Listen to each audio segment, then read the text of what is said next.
여러분, 요즘 문득 이런 생각 드신 적 없나요? 내가 괜히 아프면 누가 날 챙겨줄까? 얼마 전 전북에서 70대 한 어르신이 심한 통증을 참고 버티다 결국 응급실로 실려갔다는 소식이 있었습니다. 검사비가 부담돼 며칠만 참아보겠다는 그 마음. 우리 부모님, 그리고 지금의 우리 마음과 다르지 않습니다. 나이 들수록 몸은 예전 같지 않고 병원비, 생활비가 한꺼번에 겹치면 불안이 더 크게 다가옵니다. 혹시 나도 준비가 부족한 건 아닐까? 이미 많은 60대, 70대 분들이 같은 고민을 하고 있다고 합니다. 오늘 영상 끝까지 보지 않으면 여러분도 놓칠 수 있습니다. 여러분의 미래를 지켜줄 중요한 이야기니까요. 여러분, 혹시 이런 생각해 보신 적 있으신가요? 나이 들수록 아픈 것보다 더 무서운 건 나를 챙겨줄 사람이 점점 없어지는 거다. 이 말은 몇 년 전 부산의 한 72세 어르신이 남긴 실제 인터뷰에서 나온 문장입니다. 건강이 무너지고 형편이 기울어도 도와달라고 말할 곳이 없다는 현실. 이것이 지금 대한민국 노인들이 가장 두려워하는 순간입니다. 오늘은 실제 사건들을 바탕으로 재구성한 한 노인의 감동 실화, 그 첫 번째 이야기를 들려드리겠습니다. 경기도 의왕 오래된 다가구 단지. 지은 지 30년은 넘은 듯한 외벽엔 페인트가 벗겨져 있고 철계단은 밤새 눅눅한 겨울 공기를 머금은 채 서 있다. 이 새벽 73세 박준호 씨는 또다시 잠에서 깨었다. 눈을 뜬 시간이 아니라 통증이 깨운 시간이었다. 허리 아래쪽으로 찌릿하게 번져오는 통증. 과거 공장에서 40년 넘게 일하며 생긴 부상이 다시 도지는 것이다. 그는 한숨을 삼킨다. 오늘은 좀 덜 아프려나 아니면 또 하루를 버텨야 하나. 전기요금이 밀려 전기장판은 이미 3개월째 못 켜고 있다. 난방도 최소만 돌리다 보니 새벽 방안은 유난히 싸늘하다. 주방으로 비틀비틀 걸어가 냉장고를 열었다. 속엔 물 한 통, 지난주 경로식당에서 받은 김치 몇 줄기. 박 씨는 혼잣말로 중얼거렸다. 그래도 어제 남긴 밥이 있으니 다행이지. 하지만 밥은 이미 굳어 있었고 데워 먹을 전자레인지도 고장 난 지 반년이 넘었다. 그는 차가운 밥 한 숟가락을 천천히 씹었다. 이가 시큰거려도 배는 먹는 걸 원했다. 탁 의자에 앉아 휴대폰을 켰다. 혹시나 아들한테 문자라도 왔을까 싶어서였다. 하지만 화면엔 아무 알림도 없었다. 5개월 전 아버지 잘 계시죠? 딱 그 한 줄이 마지막이었다. 박 씨는 오른쪽 무릎을 주물렀다. 몇 년 전 의사가 말했던 문장이 머릿속을 스친다. 지금이라도 수술 받으셔야 합니다. 오래 끌면 더 위험해요. 하지만 수술비는 감당할 수 없는 금액이었다. 병원비가 무서워 진통제로만 버티는 날들이 이어졌다. 그는 거울을 바라보며 중얼거렸다.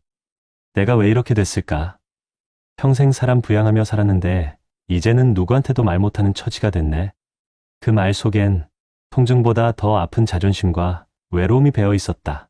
아파트 문을 열기 전 박 씨는 현관에 붙여둔 한 장의 종이를 바라봤다.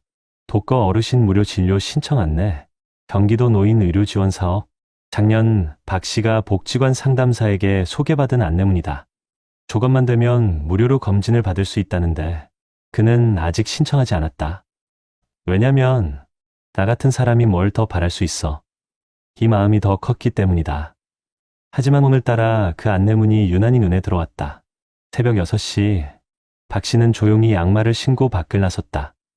계단을 내려올 때마다 무릎에서 소리가 났지만 발걸음은 어딘가 향하고 있었다. 그는 작은 목소리로 말했다. 오늘은 한번 가볼까? 병원까지는 못 가도 복지관이라도. 박준호 씨의 노년은 그렇게 아주 작은 용기 하나로 다시 움직이기 시작했다. 박준호 씨는 골목 어귀에 선 채 복지관 간판을 바라보았다. 하얀 이슬이 맺힌 새벽 공기 속 복지관 현관문만 밝게 불이 켜져 있었다. 여기 들어가면 그래도 조금은 나아지겠지? 하지만 발걸음은 쉽게 떨어지지 않았다. 그는 주머니 속 손을 꽉 움켜쥐었다. 주름 사이로 스며든 차가운 감정이 속삭였다. 내가 이런데 도움받는 사람이었나? 가난보다 더 견디기 힘든 건 스스로를 도와달라고 내세우는 그 순간이다. 문을 열고 들어가자 따뜻한 난방이 몸을 감쌌다. 어르신 오셨어요? 추우셨죠? 복지관 상담사 김소연 씨가 환하게 웃으며 다가왔다. 박 씨는 손사래를 치며 말했다. 아, 그냥 안내문 보고 궁금해서 대단한 건 아니고. 소연 씨는 그의 무릎을 흘끗 보고 조심스럽게 물었다. 요즘 무릎 많이 아프시죠? 걸음걸이가 예전보다 더 불편해지셨어요. 박 씨의 얼굴이 순간 굳어졌다. 누군가 자신의 몸 상태를 알아본다는 사실이 왠지 모르게 부끄럽고 동시에 위로가 되었다. 어르신, 의료 지원 신청하시면 기본 검진은 전부 무료예요. 무릎 MRI도 조건만 맞으면 비용 거의 안 드시고요. 박 씨는 놀란 표정으로 물었다. 그렇게까지 된다고요? 네.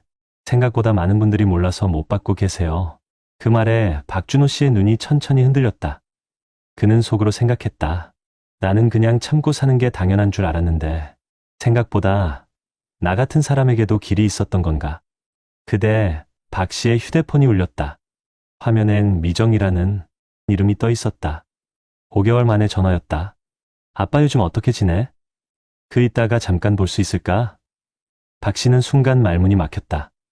보고 싶은 마음은 항상 있었지만 딸에게 부담될까, 약한 모습을 보일까 두려워.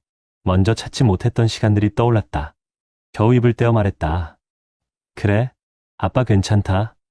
하지만 그의 손은 약하게 떨리고 있었다. 전화를 끄는 박 씨에게 소연 씨가 부드럽게 말했다. 어르신, 아픈 거 부끄러운 거 아니에요. 도움받는 것도 잘못이 아니고요. 박 씨는 천천히 고개를 들었다. 그동안 굳어있던 마음이 조금씩 풀리는 것 같았다. 나도 치료를 받아도 되는 사람일까요? 소연 씨는 조용히 고개를 끄덕였다. 당연하죠. 어르신도 누군가의 소중한 가족이잖아요. 박 씨의 손끝이 미세하게 떨리며 무릎 위에서 느리게 오므려졌다. 문 밖으로 나왔을 때 햇빛이 막 골목 사이로 떨어지고 있었다. 조금 전까지만 해도 그에게 아침은 그저 버텨야 하는 하루의 시작이었다. 하지만 지금은 아주 작은 희망이 깃든 이른 아침처럼 느껴졌다. 그래, 오늘은 병원까지 한번 가보자. 그는 천천히 그러나 분명한 발걸음으로 골목을 내려가기 시작했다. 박준호 씨는 떨리는 손으로 카페 문 앞에 서 있었다. 초라해 보일까봐 주름이 깊어진 얼굴을 몇 번이나 손바닥으로 쓸어내렸다. 딸과 만나는 게 반가우면서도 두려웠다. 오늘은 무슨 얘기를 하려는 걸까? 잠시 후 딸 이미정이 조심스레 다가왔다. 그의 얼굴을 마주한 순간 미정은 몇 초 동안 말을 잇지 못했다. 아버지를 보고 놀랐다는 표정이었다. 아빠 얼굴이 왜 이렇게 수척해지셨어요? 그 한마디에 박 씨의 가슴은 철렁 내려앉았다. 아픈 모습이 들킬까 가장 두려웠는데 결국 숨길 수 없었던 것이다. 미정은 따뜻한 차를 건넸다. 아빠, 요즘 허리 아프다고 하셨잖아요. 병원은 다녀오셨어요? 박 씨는 서둘러 말문을 막았다. 별일 아니다. 나이 들면 다 그렇지. 하지만 미정은 알고 있었다. 그 말이 오래된 핑계라는 걸. 아빠 솔직히 말씀드릴게요. 엄마가 돌아가신 뒤로 아빠가 혼자 버티는 거 마음이 항상 걸렸어요. 박준호 씨는 시선을 피했다.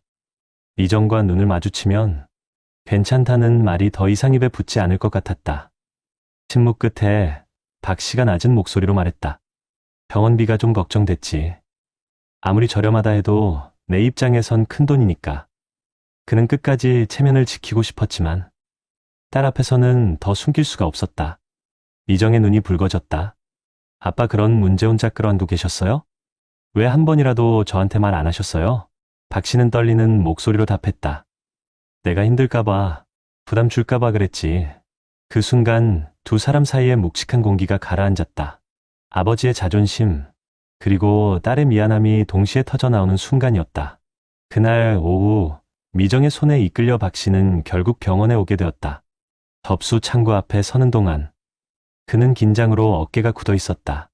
아버님, 무릎 MRI랑 정형외과 진료부터 잡아드릴게요.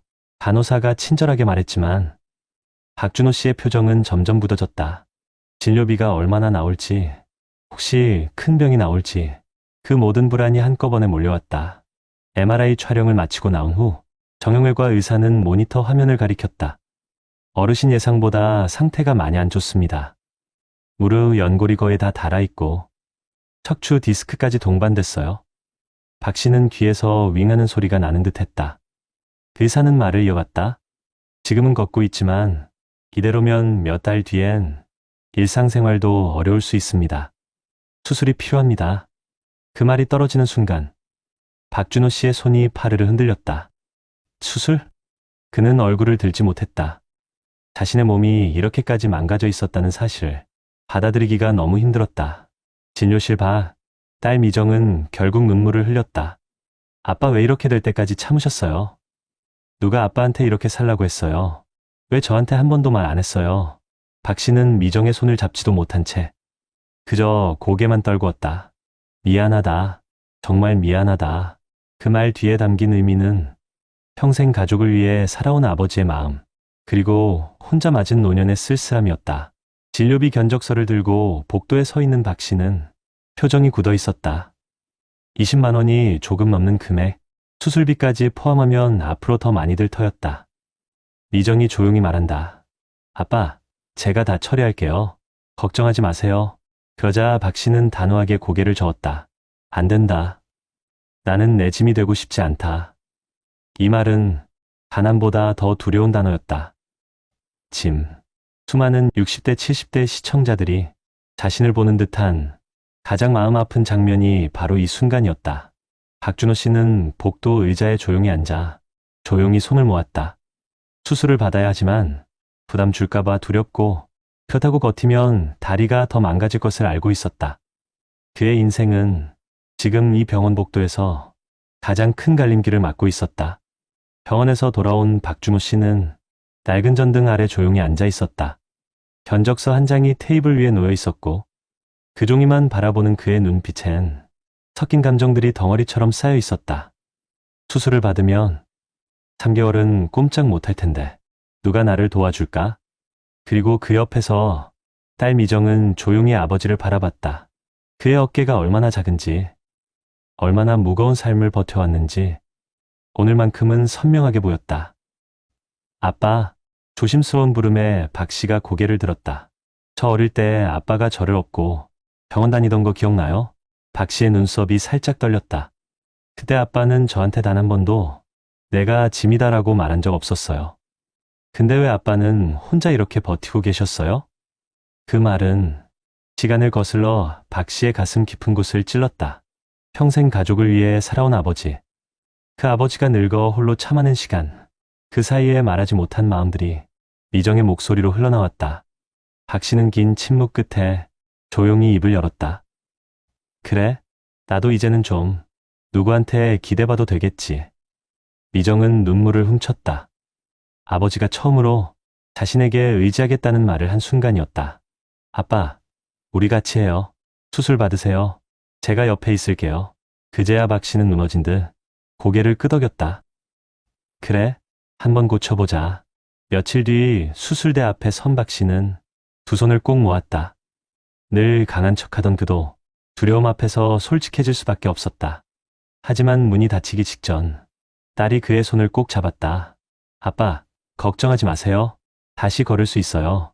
다시 아침 산책도 할 수 있어요. 박 씨의 손이 미세하게 떨리며 그녀의 손을 꼭 눌렀다. 오늘만큼은 혼자가 아니었다. 수술은 성공적이었다. 며칠 후 재활병실에서 딸은 아버지의 보조기를 잡아주며 말했다. 아빠, 천천히요. 한 발 또 한 발. 박 씨는 숨을 고르며 걸음을 내딛었다. 무릎이 뻐근했지만 이건 통증이 아니라 회복의 신호였다. 창밖으로 밝은 겨울 햇빛이 들어왔다. 그 빛이 박 씨의 눈에 닿는 순간 그는 속으로 조용히 말했다. 살아야겠다. 우리 주변엔 박준호 씨처럼 혼자 견디는 어르신들이 생각보다 많습니다. 보험을 청하면 누가 부담될까? 늙어 민폐 끼치는 건 아닐까? 그 두려움 때문에 몸이 부서질 때까지 버티는 분들. 하지만 여러분, 기대는 건 약함이 아니라 살아있는 증거입니다. 누군가에게 손을 내미는 것, 그게 늙음이 아니라 용기라는 것을 박준호 씨는 알려주었습니다. 오늘도 어딘가에서 비슷한 삶을 버티는 누군가가 있다면 이 이야기로 작은 빛이 닿기를 바랍니다. 여러분 어떠시나요? 위의 사례는 정말 비참하고 서글픈 인생 아닌가요?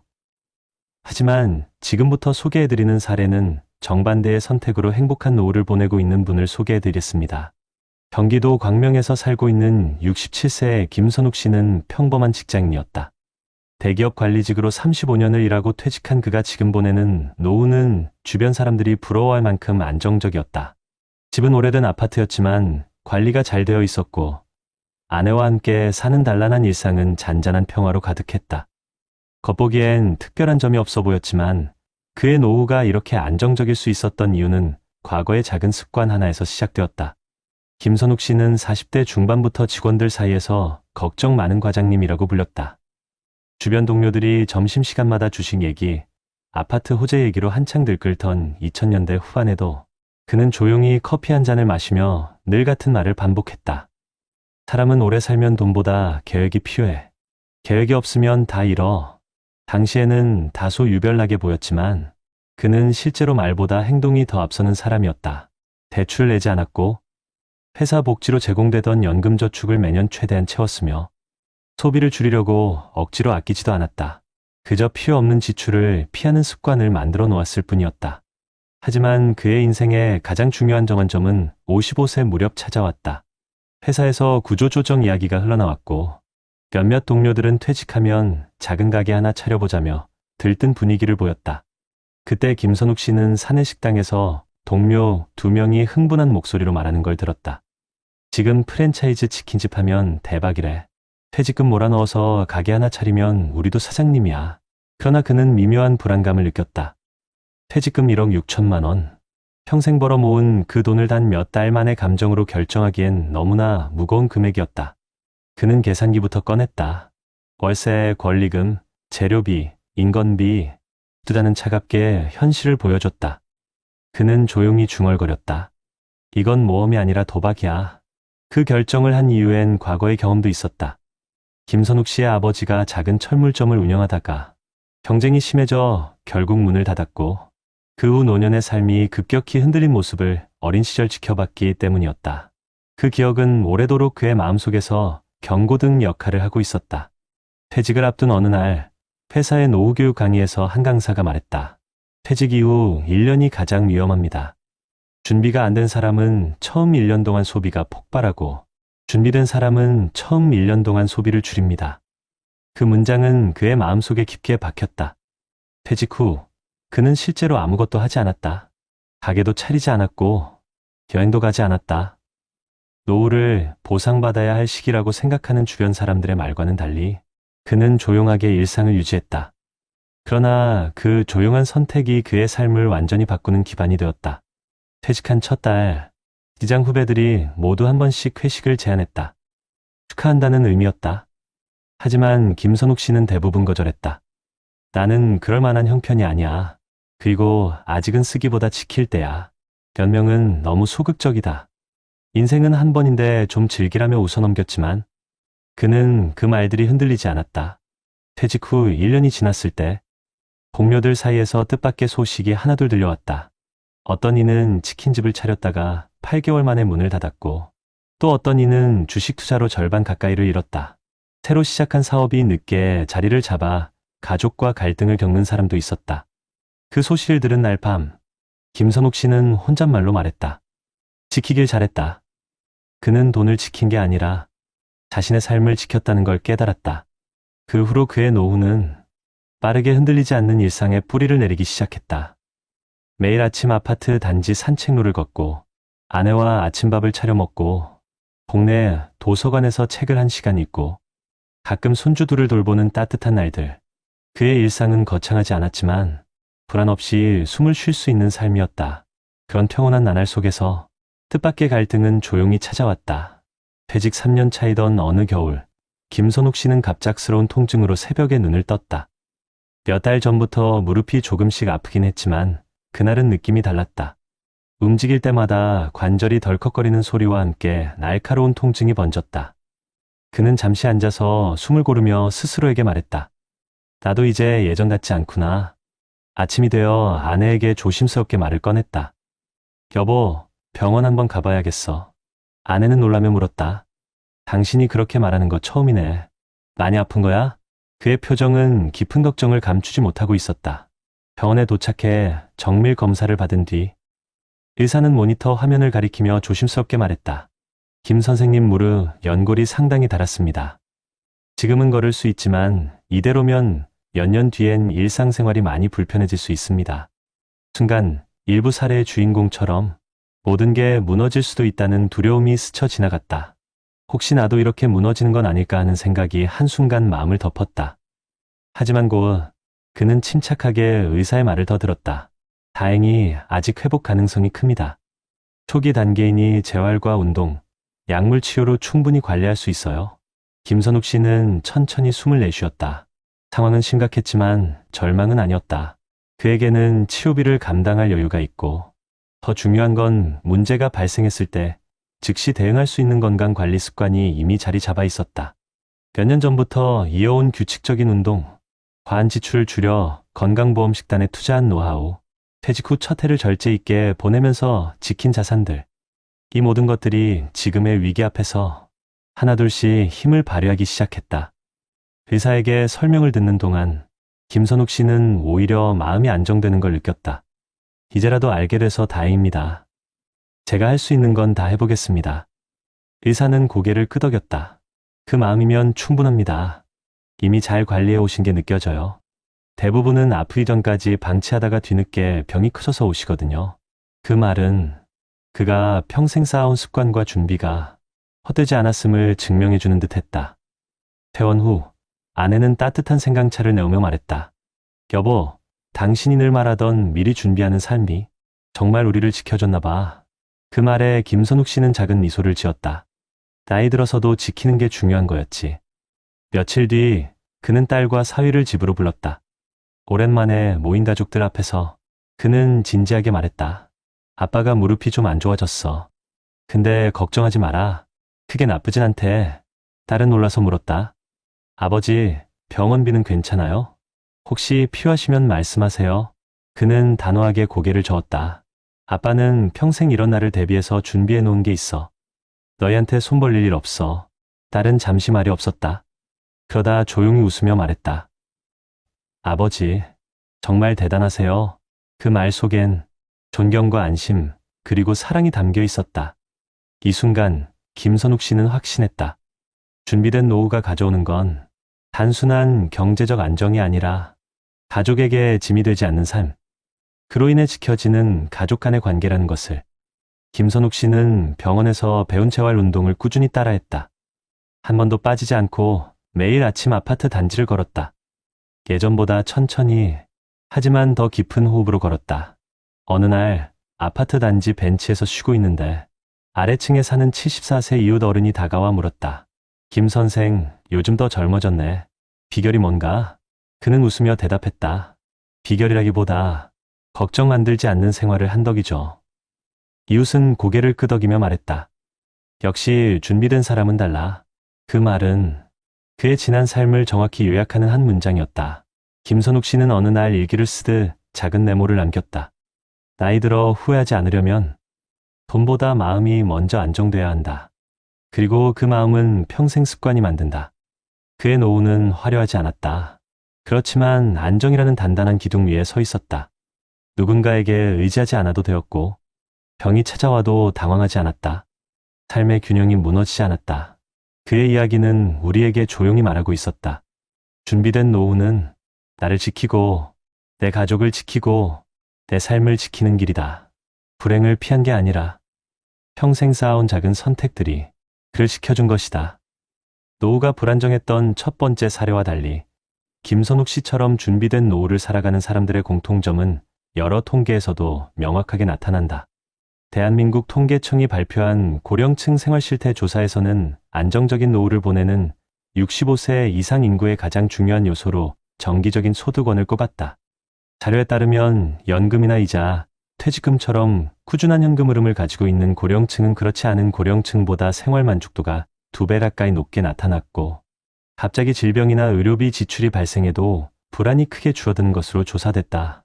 통계청은 노후의 빈곤 위험은 자산의 크기보다 매달 흐르는 소득의 안정성이 더 결정적이라고 설명한다. 김선욱 씨가 퇴직 후 무리한 창업을 하지 않고 꾸준히 유지한 연금과 자금 관리가 실제로 그의 건강과 삶 전체를 지켜준 이유도 여기에 있다.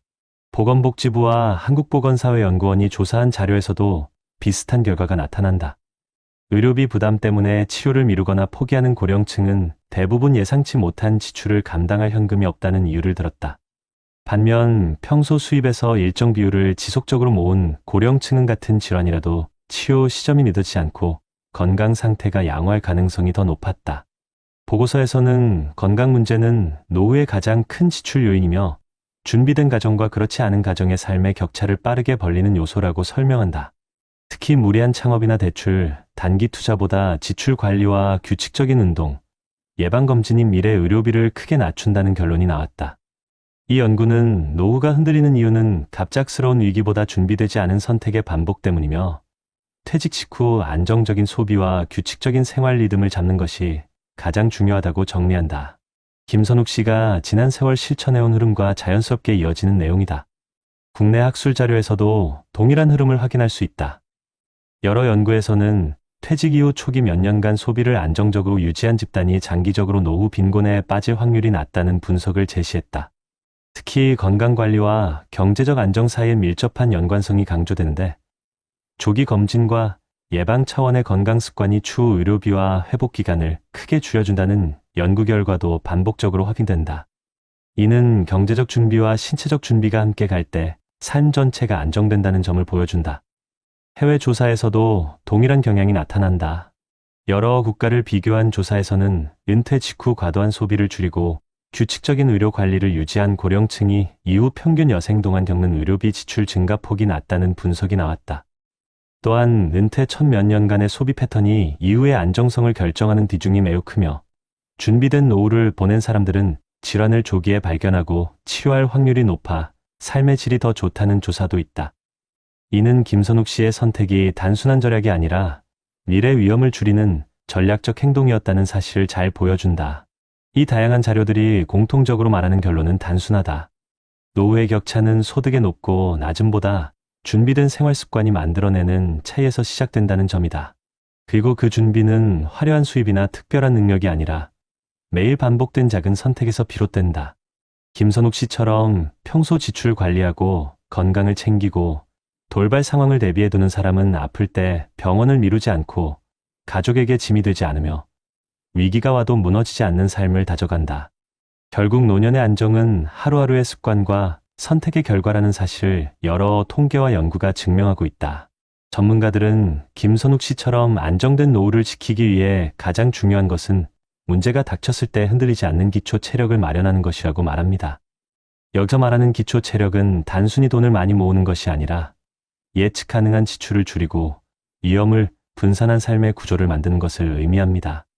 실제로 국내 고령정책 전문가들은 은퇴 후 가장 흔히 무너지는 항목이 의료비, 부채, 돌발 지출이라고 지적하며 이를 예방하기 위해 예방건강검진, 장기요양보험, 지역사회 건강관리 프로그램을 적극 활용해야 한다고 조언합니다. 대한민국 정부와 각 지자체도 고령층의 의료 경제적 부담을 줄이기 위해 다양한 실질적 제도를 운영하고 있는데 많은 어르신들이 이러한 정책을 모르거나 신청하지 않아 혜택을 놓치는 경우가 많습니다. 예를 들어 보건복지부는 모든 66세 전후 어르신을 대상으로 국가건강검진과 치매 조기검진을 무료 또는 매우 낮은 비용으로 제공하고 있고 서울, 경기, 부산, 광주 등 주요 지자체에서는 찾아가는 건강버스, 모바일 건강관리 서비스, 독거노인 안부 확인 서비스, 어르신 방문간호 사업 등을 운영하여 작은 증상부터 큰 질환까지 조기에 발견하도록 돕고 있습니다. 특히 2025년부터는 전국적으로 시행되는 건강보험 심층 건강관리 서비스를 통해 혈압당뇨 고지혈증 같은 만성질환 관리까지 지역의원 중심으로 지원받을 수 있어 노인 의료비 부담이 크게 감소할 전망입니다. 경제적 부분에서는 지자체별로 에너지 바우처, 난방비 지원, 저소득 고령층 생계비와 의료비 긴급 지원 정책이 모두 실제 시행 중이며 경기도와 서울시는 중저소득 고령층을 대상으로 한 고령자 긴급 돌봄비, 의료비 본인 부담 완화 제도 같은 지원책을 통해 갑작스러운 의료비 지출이 발생하더라도 생활이 무너지지 않도록 돕고 있습니다. 또한 전문가들은 60대부터는 지출의 구조조정이 필수라고 강조합니다. 불필요한 소비를 억지로 줄이라는 의미가 아니라 식기통신비 보험료 등 매달 나가는 고정지출 조정에 경제적 여유를 확보하는 것이 장기적으로 가장 큰 안전망이 된다는 조언입니다. 실제로 전국 만 65세 이상 고령층을 대상으로 한 조사는 생활이 안정된 노인의 절반 이상이 지출 구조 조정을 60대 초반에 이미 마친 상태라는 점을 보여줍니다.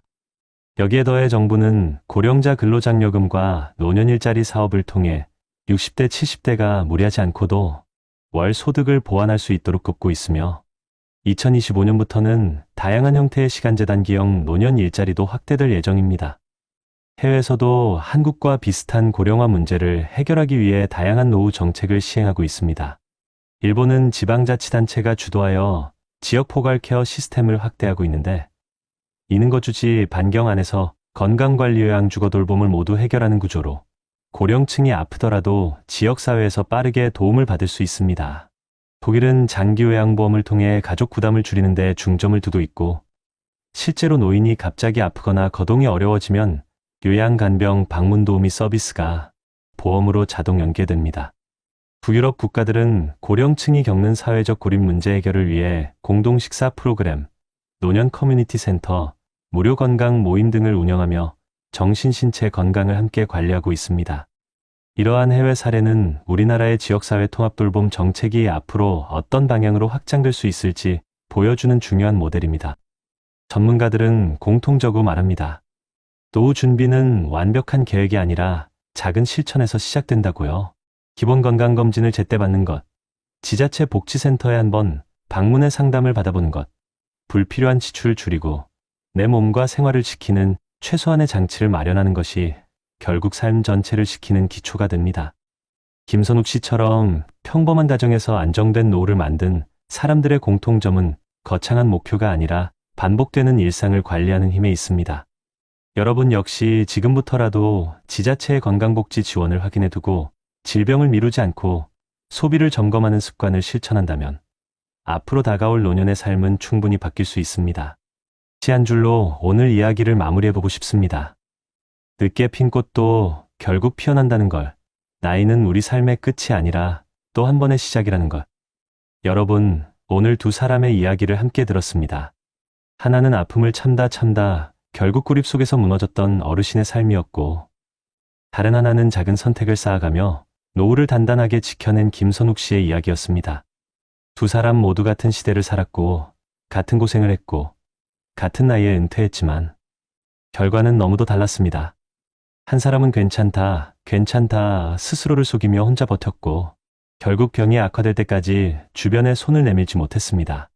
그러나 다른 한 사람은 지금 준비하면 나중에 내가 편해진다는 마음으로 소비를 조절하고 건강을 챙기고 위험을 미리 대비해 삶이 흔들릴 때도 무너지지 않았습니다. 두 사람의 차이는 무엇이었을까요? 돈의 크기였을까요? 능력이었을까요? 아니었습니다.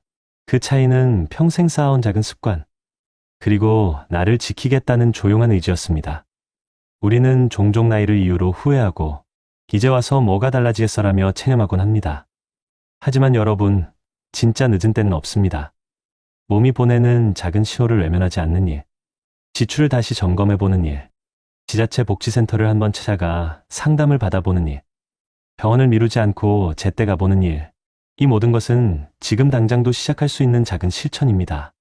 오늘 영상 속 첫 번째 어르신처럼 아픔을 숨기고 괜찮은 척하고 외로움에 허우적대다 삶이 무너지는 길로 갈 수도 있습니다. 하지만 김선욱 씨처럼 작은 습관 하나를 고치고 조금 더 자신을 돌보고 놓쳤던 부분을 다시 채우며 안전한 노후로 들어설 수도 있습니다. 여러분, 우리가 살아온 날보다 앞으로 살아갈 날이 더 짧아졌다는 건 오히려 지금이 가장 중요한 시간이라는 뜻입니다. 지금의 선택이 우리의 마지막 10년, 20년을 바꿀 수 있습니다. 누군가는 노후 준비는 돈 많은 사람들만 하는 거 아니냐고 묻습니다. 그러나 현실은 그 반대입니다. 준비가 필요한 사람은 바로 평범한 우리, 평범한 부모님, 평범한 어르신들입니다. 오늘 이야기의 두 주인공 중 어떤 삶이 더 마음에 남으셨나요? 어떤 길을 걷고 싶으신가요? 우리 모두는 김선욱 씨처럼 내가 내 삶을 지킨다는 마음으로 노년을 준비할 수 있습니다. 여러분의 하루가 조금 더 따뜻해지고 앞으로의 날들이 조금 더 든든해지길 바라며 오늘 이야기를 마무리합니다. 이제 여러분의 선택이 시작될 차례입니다. 여러분의 노후는 아직 늦지 않았습니다. 여러분, 요즘 혹시 밥 한 끼 먹고 나면 마음이 괜히 서늘해지는 느낌 되지 않으세요? 이게 정말 두 사람 먹은 값이 맞나? 계산서 보면서 한숨 섞인 생각, 요즘 더 자주 드시죠?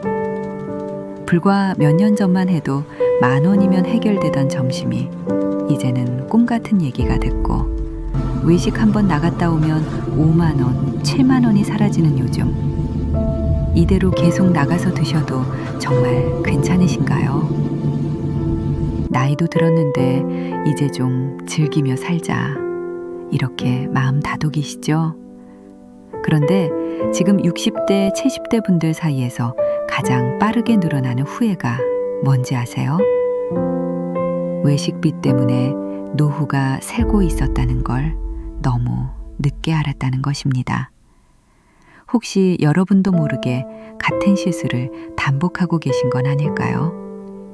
지금 이 영상을 끝까지 보지 않으면 여러분의 노후지가 돼서 어디서 새는지도 모른 채 계속 돈을 흘리고 계실지 모릅니다. 정말 괜찮으신가요? 함께 확인해 보실래요? 여러분은 한 끼 밥값 때문에 가슴이 덜컥 내려앉아 본 적 있으신가요? 이야기는 이렇게 시작됩니다. 춘천의 오래된 전통시장 입구. 한겨울 바람이 골목 끝까지 스며들던 늦은 오후였습니다. 라디오에서 흘러나오는 옛 노래와 군고구마 찌는 김이 어울려 시간이 느리게 흘러가던 그곳. 70이 넘은 이만수 어르신은 늘 앉던 국수집 창가 자리에서 조용히 메뉴판을 바라보고 있었습니다. 예전엔 1,000원, 2,000원이면 배불리 먹었는데 작게 중얼거리는 그의 목소리는 세월처럼 조금 떨렸습니다. 만수 어르신, 오늘도 잔치국수요? 단골 국수집 주인 이정이 반갑게 웃었지만 만수 어르신은 잠시 머뭇거리다 고개를 끄덕였습니다. 잔치국수 한 그릇 6,500원? 몇 년 새 2배 가까이 오른 가격이었지만 그나마 시장에서 먹는 게 가장 싸다고 스스로를 위로했습니다. 그런데 그날 만수 어르신의 손이 유독 떨렸습니다. 주머니 속에서 꺼낸 현금 봉투. 아침에 분명히 4만 원이 들어있었는데 손에 잡힌 건 2만 원짜리 지폐 한 장뿐이었습니다. 아이고, 이거 왜 이렇게 없어졌지? 하지만 마음 한구석에서는 그 이유를 잘 알고 있었습니다. 만수 어르신의 아내 소녀사, 여든을 바라보는 나이에도 성격이 곱고 말투가 참 곰살맞은 분입니다. 다만 외식을 참 좋아합니다. 여보, 오늘은 내가 밥하기 싫네. 나가서 먹고 와요.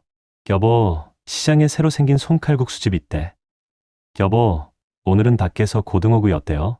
소녀사가 말하는 나가서 먹자는 배달앱의 장바구니 담기와 같은 의미였습니다. 예전 같으면 한 번 나가도 22만 원에서 3만 원이면 충분했겠지만 요즘은 부부 둘이서 밥 한 끼만 먹어도 순식간에 5만 원에서 7만 원이 훌쩍 넘어갔습니다. 통계청 자료에 따르면 지난 5년 새 전체 물가는 약 16% 올랐는데 외식 물가는 25%나 뛰었다고 합니다. 특히 김밥, 햄버거, 짜장면 같은 서민 메뉴는 30%에서 40%, 10% 가까이 올랐고요. 만수 어르신은 그 사실을 통장 잔고가 말라가는 걸 보며 몸으로 먼저 알게 되었습니다. 여보, 우리 조금만 줄이면 안 될까? 어르신이 조심스레 말하면 소녀사는 늘 같은 말로 응수했습니다. 여보, 나이도 들었는데 이제 좀 잘 먹고 삽시다. 그거 아끼다가 어디 가져가려고 그래요? 그 말이 틀린 건 아니었습니다. 여생이 얼마 남지 않은 나이에 먹는 즐거움은 정말 중요한 행복이었습니다. 하지만 행복과 현실은 늘 같은 속도로 움직여주지 않았습니다. 둘째 아들 내외가 찾아온 어느 날이었습니다. 손에 봉투 하나를 건넸습니다. 아버지, 어머니, 요즘 생활이 좀 빠듯해 보여서요. 순간 소녀사의 얼굴이 굳었습니다. 뭐가 빠듯하긴, 우리는 잘 살아. 얘들아, 괜한 걱정하지 마라. 하지만 아들 부부는 카드 명세서를 조심스레 내밀었습니다. 소녀사가 기억도 못하는 외식 내역이 줄줄이 찍혀 있었습니다. 족발 4만 8천 원, 브런치 3만 9천 원, 순댓국 2만 6천 원, 배달치킨 3만 1천 원, 하루는 7만 8천 원, 또 하루는 5만 4천 원. 어머니, 이거 한 달이면 거의 80만 원이에요. 두 분 연금만으로 감당이 안 되잖아요. 순간 소녀사의 눈빛이 흔들렸습니다. 만수 어르신도 말문이 막혔습니다. 아들 부부는 걱정이 되어 찾아온 거였지만 소녀사는 그날 밤 말없이 거실에서 혼자 오래 앉아 있었습니다. 흑백 사진이 꽂혀 있던 오래된 앨범을 꺼내 소녀가 태어나던 날 찍은 사진을 바라보며 가만히 중얼거렸습니다. 내가 너무 썼구나. 나 참 나이 먹어서 철도 없어지고. 라디오에서는 옛 노래가 흘러나왔습니다. 세월은 가도 그리움은 남아. 소녀사는 그 노랫말에 갑자기 눈물이 맺혔습니다. 평생 가족을 위해 살던 자신이 노년에 와서 짐처럼 느껴질까봐 가슴이 미어졌습니다. 그때 방문이 살며시 열리며 만수 어르신이 다가왔습니다. 여보 왜 여기 있어? 추운데. 소녀사는 더 이상 눈물을 참지 못했습니다. 여보 나 때문에 애들이 걱정했다며? 그러게 내가 좀 줄였어야 했는데. 그녀의 어깨가 작게 흔들렸습니다. 만수 어르신은 아내의 떨리는 손을 잡으며 조용히 말했습니다. 여보, 그게 최선입니까? 순간 아내가 놀라 고개를 들었습니다. 어르신은 이어 말했습니다. 우리가 지금까지 버틴 것도 다 당신 덕분이었어. 당신이 만든 밥 먹고 당신이 챙긴 살림으로 우리 집 굴러왔지 않소. 근데 당신이 이제 좀 먹고 싶어서 먹은 걸 누가 뭐라고 하겠어. 그냥 앞으로 우리 같이 맞춰서 살면 두 뿐이지. 소녀사는 손등으로 눈물을 닦았습니다. 여보 나 참 나이 먹고 이렇게 민폐만. 만수 어르신은 고개를 저으며 조용히 아내의 머리를 쓰다듬었습니다. 민폐는 무슨 민폐요. 당신이 먹고 싶은 건 내가 평생 사주고 싶었던 것들이었어. 그러나 그 따뜻한 순간 뒤에 두 사람을 향해 더 큰 현실이 조용히 걸어오고 있었습니다. 아직 모르고 있었습니다. 그날 아들 부부가 두고 간 두 번째 편지 속 내용이 이 부부의 일상을 완전히 흔들어 놓을 거라는 걸. 전날 밤 아들 부부가 두고 간 그 봉투. 경황이 없어 열어보지 못했는데 아침 햇살이 방 안을 스며드는 순간 소녀사는 천천히 그 봉투를 열었습니다. 안에는 짧은 편지가 한 장 들어 있었습니다. 아버지, 어머니, 그냥 생활비 걱정만 하다 온 게 아니에요. 지난달 병원 검사 결과 아버지 혈당 수치와 콜레스테롤 모두 기준치를 넘었습니다. 기름지고 짠 음식을 줄이지 않으면 큰 병이 올 수 있다고 하더군요. 소녀사의 손끝이 떨렸습니다. 여보 당신 그동안 이런 말 했었소? 만수 어르신은 탐탁지 않은 표정으로 고개를 저었습니다. 기운 빠질까봐 말 안 했지. 괜찮아. 나이 들면 다 그런 거지 뭐. 하지만 소녀사는 단박에 알아차렸습니다. 어르신이 평소보다 숨이 차다거나 기침이 길게 이어질 때 대충 얼버무리던 그 모습이 떠올랐습니다. 여보 이게 괜찮다고? 여기 써 있잖아. 관리 안 하면 위험하다고. 소녀사는 편지를 꼭 쥐었습니다. 어제의 눈물과는 다른 더 깊고 먹먹한 슬픔이 가슴속에서 밀려올라 잠시 숨을 고르지 못했습니다. 소녀사는 평생 먹는 게 행복인 사람이었습니다. 하지만 이제는 당신 오래오래 있어줘야지 나 혼자 어떡하라고. 그 말이 가슴 깊은 곳에서 울렸습니다. 그날 이후 소녀사는 시장에 나갈 때마다 노트를 들고 다녔습니다. 만두 칼로리 높음, 족발 기름 많음, 고등어구이 염분 조절. 미정이 이 모습을 보고 깜짝 놀랐습니다. 어머, 소녀사님, 다이어트 하세요? 소녀사는 천천히 웃으며 대답했습니다. 아니에요. 우리 영감님 밥 내가 좀 바꿔보려고요. 만수 어르신은 처음엔 못마땅했습니다.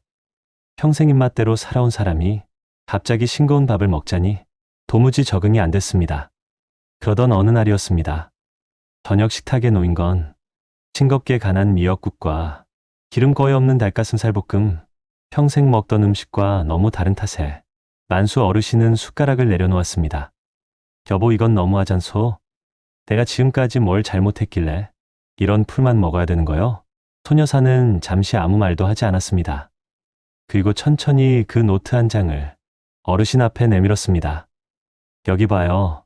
어제 우리 아들이 적어준 영양사 설명이요. 당신이 요즘 먹던 음식들 당신 혈관 막는 거라네요. 어르신은 답답한 듯 숨을 내쉬었습니다. 나이 먹으면 원래 다 그래. 이 나이에 뭐가 달라지겠어.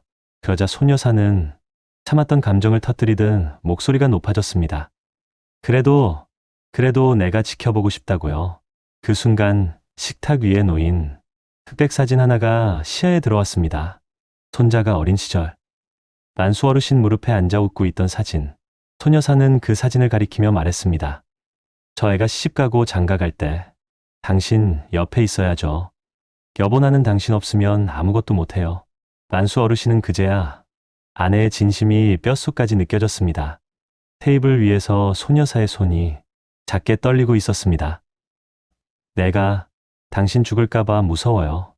그 말은 그동안 쌓여있던 모든 감정의 결말 같았습니다. 만수 어르신은 조용히 아내의 손을 잡았습니다. 여보, 나도 사실 무서웠어. 소녀사는 고개를 들었습니다. 나 숨 찰 때마다 당신 먼저 떠나면 어떻게 하나 싶었어. 처음 듣는 말이었습니다. 늘 든든히 버텨주던 남편이 그렇게 두려움을 안고 있었다는 사실에 소녀사는 또 다시 눈물이 고였습니다. 여보, 이러지 말고 우리 정말로 다시 시작해봅시다. 어르신은 잠시 생각한 뒤 조용히 고개를 끄덕였습니다. 그리고 말했습니다.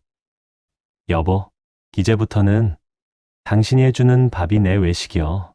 당신이 해주는 집밥이면 그게 가장 좋은 밥이요. 그 말에 소녀사의 입술이 떨렸습니다. 행복해서, 안도해서, 그리고 너무 미안해서 탁 위에 놓인 싱거운 미역국이 그 순간 가장 따뜻한 음식처럼 보였습니다. 그날 이후 두 사람의 식탁은 달라졌습니다. 국물은 조금 더 담백해졌고 반찬은 조금 더 가벼워졌고 대신 두 사람의 대화는 더 많아졌습니다. 하지만 행복은 늘 가장 큰 고비가 다가오기 전에 잠시 들르는 손님일 뿐이었습니다. 일주일 뒤 병원에서 찍은 정밀검사 결과가 두 사람의 예상과는 전혀 다른 방향으로 흘러가기 시작했기 때문입니다. 의사에게서 나온 한마디, 심장 쪽에 생각보다 심각한 신호가 있습니다. 그 말이 떨어지는 순간 소녀사는 자리에서 굳어버렸고 만수 어르신은 조용히 소녀사의 손을 꼭 잡았습니다. 두 사람의 새로운 싸움이 그때 막 시작되고 있었습니다. 검사실 밖 하얀 복도는 이상하리만큼 길고 차갑게 느껴졌습니다. 의사는 차트를 내려놓으며 말했습니다. 심장 기능이 생각보다 많이 떨어졌습니다. 생활습관 교정도 필요하지만 지금은 치료가 우선입니다. 소녀사는 얼굴이 하얘졌습니다. 선생님, 많이 위험한 건가요? 의사는 조심스러운 목소리로 말을 이었습니다. 지금 관리 안 하면 언제 큰일이 벌어져도 이상하지 않은 상태입니다. 그 말을 듣는 순간 소녀사는 다리에 힘이 풀려 그대로 벽에 기대 섰습니다. 만수 어르신은 침착한 표정을 유지하려 했으며 천천히 아내의 허리를 받쳐주었습니다. 여보, 괜찮아. 이런 일 살아가다 보면 누구에게나 오는 거지. 하지만 소녀사의 귀에는 남편의 말이 제대로 들리지 않았습니다. 머릿속에서는 같은 말만 반복되고 있었습니다. 내가 그렇게 먹이자고 해서 내가 잘못한 건가? 그동안 내가 집으로 돌아오는 길 버스 창문 너머로 비가 부슬부슬 내리고 있었습니다. 유리창에 비친 두 사람의 얼굴은 서울만큼이나 흐릿하고 조용했습니다. 집에 도착하자 소녀사는 바로 부엌으로 들어가 냉장고 문을 열었습니다. 기름기 많은 반찬, 달달한 간식들, 지난주에 사둔 배달음식 포장들, 소녀사는 하나하나 꺼내 조용히 쓰레기 봉투에 넣기 시작했습니다. 만수 어르신이 뒤에서 말렸습니다. 여보, 그만해도 돼. 당신 때문이 아니야. 소녀사는 고개를 저었습니다. 아니에요. 여보, 나 당신 오래오래 곁에 두고 싶어요. 당신 없으면 나는 아무 의미도 없어요. 그 말은 눈물이 한 번에 터져 나오는 아주 오래된 고백 같았습니다. 그날 이후 소녀사는 새벽마다 시장을 다녔습니다. 며칠 지나자 그 안에는 달라진 풍경이 나타났습니다. 식탁에는 싱겁지만 정성스러운 집밥, 기름기 쏙 뺀 생선구이, 직접 만든 무염 김치가 올랐습니다. 여보, 이거 먹으면 오래 살아요. 그러면 나도 오래 행복하죠. 소녀사는 늘 웃었지만 그 웃음 뒤에는 불안함과 죄책감이 숨어 있었습니다. 그런데 그녀가 모르는 사실이 하나 있었습니다. 만수 어르신은 밤마다 혼자 안방 창문 앞에 서서 가슴을 만지며 숨을 고르는 날이 많아졌다는 것입니다. 언제까지 버틸 수 있을까? 그 생각이 들 때마다 소녀사가 만들어준 밥 한 숟가락이 참으로 귀하게 느껴졌습니다. 어느 날 두 사람은 손잡고 시장에 나갔습니다.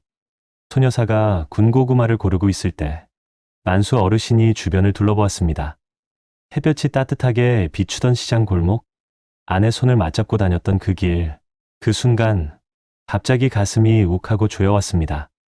숨이 잘 쉬어지지 않는 느낌, 눈앞이 잠시 흐릿해졌습니다.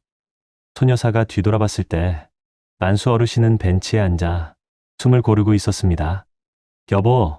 여보 괜찮아요? 여보, 소녀사는 울음이 날듯 어르신에게 매달렸습니다. 그제야 어르신은 작은 목소리로 속삭였습니다. 여보, 나 아프기 싫어.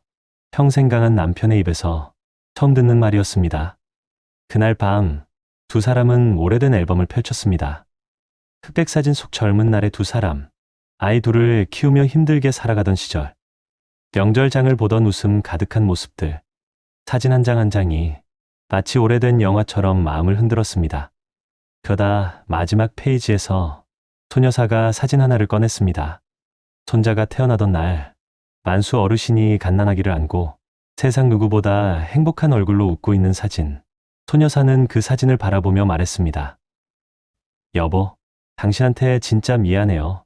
내가 계속 나가서 먹자고 해서 당신 몸을 이렇게 만든 건 아닌가. 정말 미안해요. 만수 어르신은 고개를 저었습니다. 그리고 소녀사의 손을 감싸며 말했습니다. 여보, 사람은 누구나 죽어. 그치만 당신이 해준 밥 먹고 당신 옆에서 늙어갔으면 그걸로 됐어. 소녀사는 울음을 터뜨렸습니다. 그게 최선입니까? 정말 그게 최선이에요, 여보? 만수 어르신은 조용히 웃으며 말했습니다.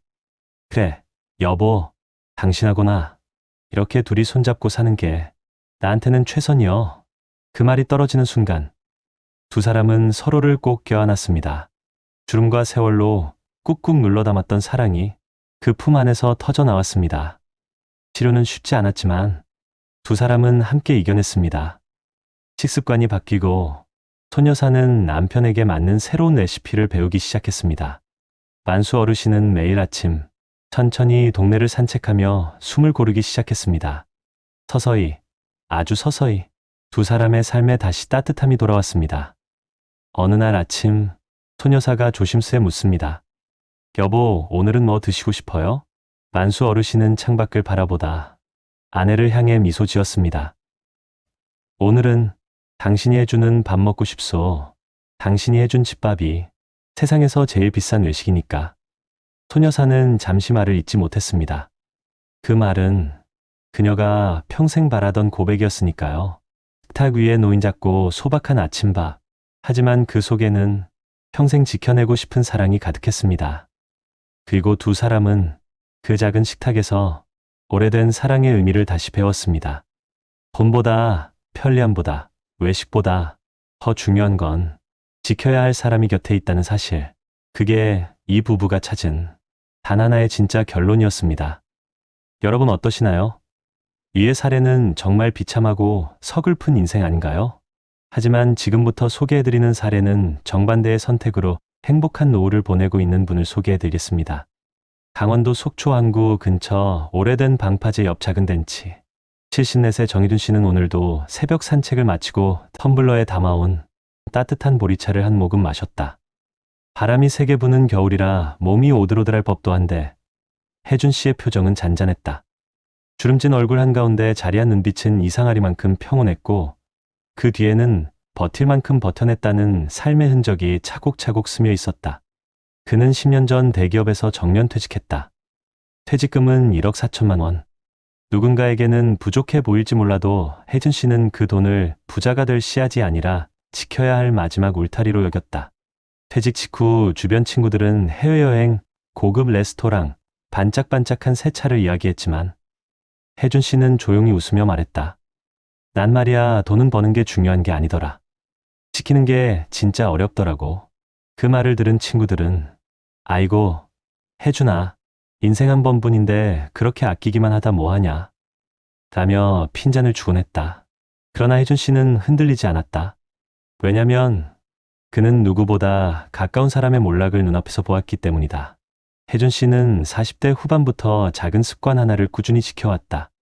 매달 연금저축 30만 원, ETF 20만 원, 그리고 외식비 상한제라 부르는 규칙. 외식은 한 달 2번을 넘기지 않았고 그 외의 식사는 모두 집밥이었다.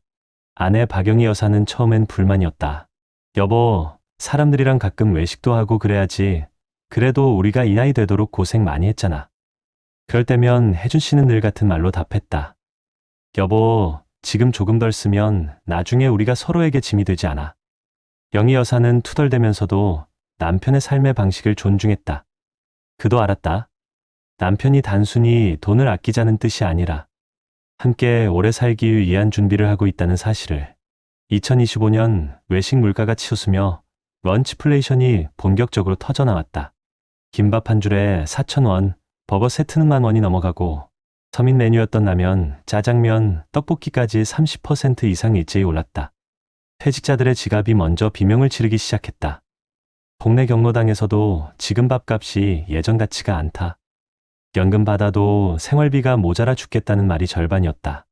특히 혜준 씨의 친구 윤성재 어르신은 퇴직 후 외식과 여행, 고급 취미 생활을 즐기며 살았는데 물가가 치솟자 불과 5년 만에 통장은 바닥을 드러냈다. 성재 어르신이 어느 날 혜준 씨에게 털어놓았다. 혜준아, 나 참 한심하지 않냐. 이 나이에 돈 때문에 애들 눈치 보고. 그래도 내가 말했지? 지금 잘 먹고 잘 쓰면 나중에 그 비용 다 우리가 낸다고. 그 말은 농담처럼 들렸지만 지금은 뼈처럼 아프게 와닿았다. 문제는 거기서 끝이 아니었다. 성재 어르신이 병원에서 혈압혈당 수치가 올라 약값이 한 달에 20만 원 넘게 들어가기 시작한 것이다. 성재는 울먹이며 말했다. 나 이제 어디서부터 다시 시작해야 하냐. 혜준 씨는 그 모습을 보며 가슴이 먹먹해졌다. 그래, 내가 이 길을 고집한 이유가 바로 저거였지. 그런데 갈등은 여기서 시작이었다. 문제는 아내 영희 여사가 갑자기 관절 통증과 어지럼증을 호소하기 시작하면서 생겼다. 병원에서 한 검진 결과는 영양 균형 문제, 체중 증가, 고혈압 초기 단계. 의사는 말했다. 음식 짜게 드시고 시켜 드시는 비율이 꽤 높네요. 지금 고치지 않으면 큰 병으로 이어질 수 있습니다. 혜준 씨는 순간 섬뜩했다. 시켜 먹는 비율이 높다니요? 우린 거의 다 집밥인데요. 그러자 의사는 조심스럽게 물었다. 혹시 남편분 외출하시거나 운동 가실 때 부인께서 혼자 드시는 식사가 있나요? 요즘 홀로 외식하시는 분들도 많습니다.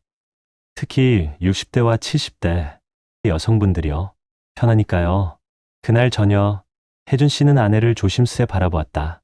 영희 여사는 눈을 피하며 말했다. 여보, 미안해요. 점심때 혼자 배달시켜 먹은 적 몇 번 있어요?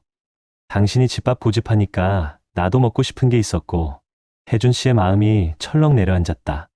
건강보다 돈보다 더 두려운 건 아내가 혼자 괜찮지 않다는 사실이었다. 그날 밤 혜준 씨는 잠을 이루지 못했다. 내가 너무 아끼기만 해서 아내가 말도 못하고 혼자 외식했나? 그러다 건강이라도 잃으면. 그는 처음으로 자신의 선택을 되짚어 보기 시작했다. 다음 날 혜준 씨는 새벽 운동을 마친 뒤 시장 한복판을 천천히 걸었다. 어묵 국물 냄새, 군고구마의 김, 새벽 트럭 과일 장수의 3개만 원, 외침. 그 익숙한 풍경 속에서 그는 조용히 생각했다. 나는 돈을 지켰지만 혹시 아내의 마음은 지키지 못한 건 아닐까? 그리고 그 순간 그의 평온했던 노후에도 작은 균열이 생겨나기 시작했다. 밤새 뒤척이던 정혜준 씨는 결국 새벽 4시쯤 눈을 떴다. 불을 켜지 않으려고 조심스레 몸을 일으켰지만 부엌에서 희미한 불빛이 새어나오는 것을 보고 멈춰섰다. 문틈 너머로 보이는 건 아내 박영희 여사가 작은 식탁 위에 식단표를 놓고 혼자 울고 있는 모습이었다. 종이엔 이렇게 적혀 있었다. 짜장면 금지, 순댓국 금지, 김치전 금지, 튀김 일체 금지, 아침은 무조건 집밥, 외식은 한 달 한 번만. 영희 여사는 두 손으로 얼굴을 감쌌다. 내가 그렇게 내 몸을 막대했구나. 여보가 평생 아껴서 만든 그 돈으로 난 배달만 시켜 먹고 살았네. 혜준 씨는 그 모습을 보고 가슴이 뭉개지는 듯 아팠다. 아내가 몰래 외식한 사실보다 혼자 앉아 눈물 흘리는 그 모습이 가장 견디기 힘들었다. 혜준 씨는 조용히 부엌으로 걸어가 아내 옆에 앉았다. 여보, 나한테 말 못해서 얼마나 힘들었어. 영희 여사는 갑작스러운 남편의 등장에 눈을 크게 떴다. 여보, 미안해요. 당신한테 부담 줄까 봐서 나도 나름대로 아껴보려고 했는데 입맛이 자꾸 옛날처럼 돌아가서 그녀의 목소리는 죄책감과 외로움이 뒤섞여 작게 떨리고 있었다. 내가 병까지 만들어 놓고 그걸 또 당신이 책임지게 했네. 진짜 내가 왜 그랬을까? 그러자 혜준 씨가 손가락으로 아내의 손등을 감싸며 말했다. 여보, 그게 뭐가 그렇게 큰 죄라고. 우리가 살아온 세월이 얼만데 힘들면 힘들다고 말만 해줬으면 됐어. 그 말에 영희 여사는 갑자기 울음을 터뜨렸다. 당신한테 미안해서였어요? 당신이 얼마나 아껴서 살아왔는지 내가 누구보다 잘 알잖아. 그 돈 지키려고, 우리 노후 편안하게 보내려고 당신 혼자 얼마나 버텨왔는지. 근데 나는 내 마음대로 배달시켜 먹고 병까지 얻고 그게 너무 미안해서 말 못했어요. 여보, 부엌의 작은 등불 아래 두 사람의 손이 꼭 맞닿았다. 그 순간만큼은 과거의 시간들이 하나씩 풀리는 듯 했다. 그날 이후 두 사람의 일상은 크게 달라졌다. 영희 여사는 혼자 밥을 때우던 버릇을 고치고 남편과 함께 식탁에 앉기 시작했다. 혜준 씨는 그동안 지나치게 절약하느라 하지 못했던 것들을 조금씩 내려놓았다. 여보, 오늘 저녁은 내가 만들게. 아니야, 당신이 하던 대로 해. 나는 당신이 해주는 밥 먹는 게 더 좋아. 혜준 씨는 아내가 만든 집밥 한 숟가락을 먹으며 비로소 깨달았다.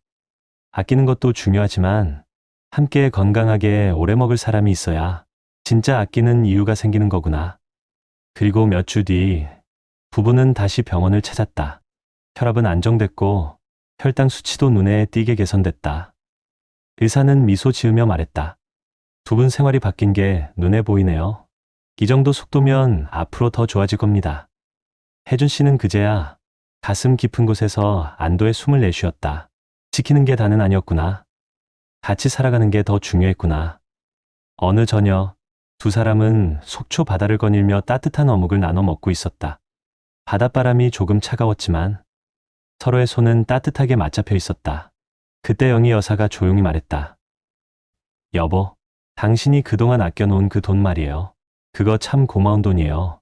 그 돈 덕분에 우리가 병원도 걱정 없이 다니고 이렇게 바다도 걸을 수 있는 거잖아요.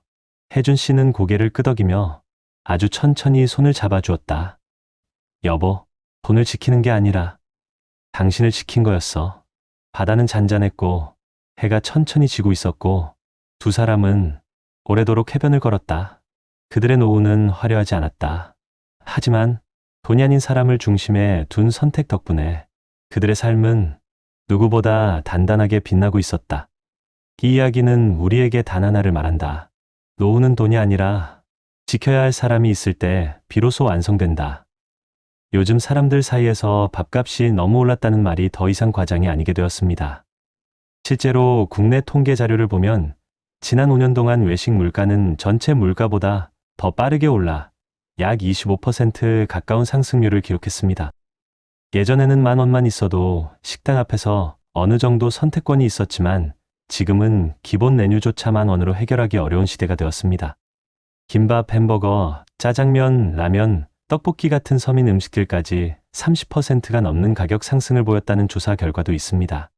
특히 고정된 소득을 기반으로 생활하는 60대와 70대에게 이런 변화는 단순한 체감 문제가 아니라 실제로 지갑의 부담과 직결되는 현실입니다. 외식 물가가 크게 오른 건 단순히 음식점의 가격 전략 때문이 아닙니다. 축산물과 수산물 같은 식재료 가격이 크게 오르고 밀가루, 설탕, 치즈 같은 가공식품 가격도 꾸준히 상승했습니다. 인건비까지 높아지면서 음식점이 가격을 올리지 않으면 운영이 어려운 구조가 만들어졌습니다. 이러한 이유로 외식 물가가 전체 물가보다 더 빨리 오르게 된 것입니다. 국내 상황뿐 아니라 해외 연구에서도 식품 가격이 빠르게 오를 때 노년층의 건강이 크게 흔들릴 수 있다는 결과가 여러 번 반복되어 나왔습니다. 미국에서 중장년층과 노년층을 대상으로 조사한 내용에서는 응답자 중 상당수가 식품 가격 상승으로 인해 최근 식사의 질이 떨어졌다고 답했습니다. 특히 건강이 좋지 않거나 소득이 낮은 고령층일수록 영양이 부족한 식단을 선택하게 되고 배달 음식이나 간편식을 반복해 먹으며 만성질환 위험이 커진다는 분석이 이어졌습니다. 해외 학술 연구에서도 식기 부담이 커지는 시기에는 전반적인 영양 섭취가 줄어들고 고혈압, 당뇨, 심혈관 질환 같은 문제들이 악화되는 경향이 뚜렷하다는 결과가 여러 차례 보고되었습니다. 우리나라에서도 비슷한 현상이 나타나고 있습니다. 배시 잦은 노년층일수록 소득 대비 지출 비중이 커지고 건강관리 비용 부담이 빠르게 늘어나는 경향이 있다는 점이 반복적으로 지적되고 있습니다. 피가 높아지면 생활비의 다른 영역을 줄일 수밖에 없고 그 결과 운동이나 예방의료 같은 필수적인 관리 영역까지 줄어드는 경우가 적지 않습니다. 이런 구조가 몇 년 쌓이면 체력과 건강이 빠르게 떨어지고 일상 유지 능력도 약해지는 악순환이 생겨납니다. 결국 식비와 외식비의 변화는 단순히 음식값이 조금 올랐다는 수준에서 끝나지 않고 노후의 삶 전반을 뒤흔드는 중요한 변수라는 점이 여러 국내외 자료에서 공통적으로 강조되고 있습니다. 노년층의 생활 패턴과 건강, 그리고 남은 노후 자산의 지속 가능성이 모두 식비와 직결된다는 사실은 통계와 연구에서 일관되게 나타나는 흐름입니다. 이런 흐름을 이해하면 앞서 살펴본 성공적인 노후를 보낸 사람의 선택이 단순한 절약 습관이 아니라 실제 현실을 정확하게 읽어낸 결과였다는 점이 자연스럽게 보이게 됩니다. 외식 물가가 빠르게 오르고 식기 부담이 커지는 시대에 일찍부터 규칙을 세우고 건강과 생활 습관을 관리하며 지출 우선순위를 명확히 했던 사람들에게는 이런 경제적 변화가 큰 충격으로 다가오지 않았습니다. 반대로 사소한 습관 하나가 노후 전체를 흔들어 버릴 수 있다는 사실도 함께 보여주고 있습니다. 요즘처럼 밥 한 끼 값이 끝없이 오르고 나이가 들수록 지갑도 건강도 함께 눌리는 시대의 전문가들은 공통적으로 이렇게 설명합니다. 혼자 버티지 말고 이미 마련된 사회적 제도부터 활용하는 것이 가장 현실적인 해법이라는 것입니다. 실제로 우리나라에는 생각보다 다양한 노인 식사 지원 제도가 이미 전국에 깔려 있습니다. 우선 중앙정부와 지자체가 함께 운영하는 노인 무료급식과 식사, 배달 사업이 있습니다. 이는 경제적으로 어렵거나 건강 문제로 끼니를 거를 위험이 있는 만 60세 이상 어르신에게 경로식당에서 점심을 무료로 제공하거나 거동이 불편한 어르신에게는 도시락을 집 앞까지 배달해주는 제도입니다. 최근 물가가 크게 오르면서 여러 지역에서 한 끼 급식비를 높여 더 영양가 있는 식사를 제공하려는 움직임도 이어지고 있습니다.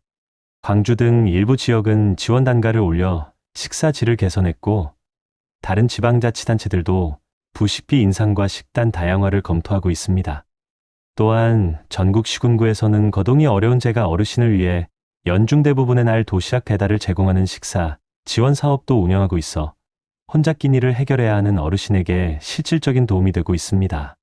여기에 더해 노인 맞춤 돌봄 서비스와 지역 돌봄 프로그램을 통해 생활지원사가 직접 어르신 가정을 방문해 안부 확인과 함께 기본적인 식사 준비, 영양 상담, 병원 동행 등을 돕는 서비스도 제공됩니다. 이는 단순히 밥을 챙겨주는 차원이 아니라 식습관 개선과 건강관리까지 함께 이루어질 수 있어 혼자 있는 시간이 많은 노년층에게 특히 유용합니다. 정부는 경로당의 역할도 바꾸려 하고 있습니다. 단순히 모여서 시간을 보내는 공간에서 벗어나 하루 한 끼를 함께 먹는 작은 공동식당 역할을 하도록 쌀과 부식비를 추가 지원하고 노인 일자리 참여, 어르신을 급식, 보조 인력으로 배치해 공동식사 환경을 만들려는 정책을 추진하고 있습니다.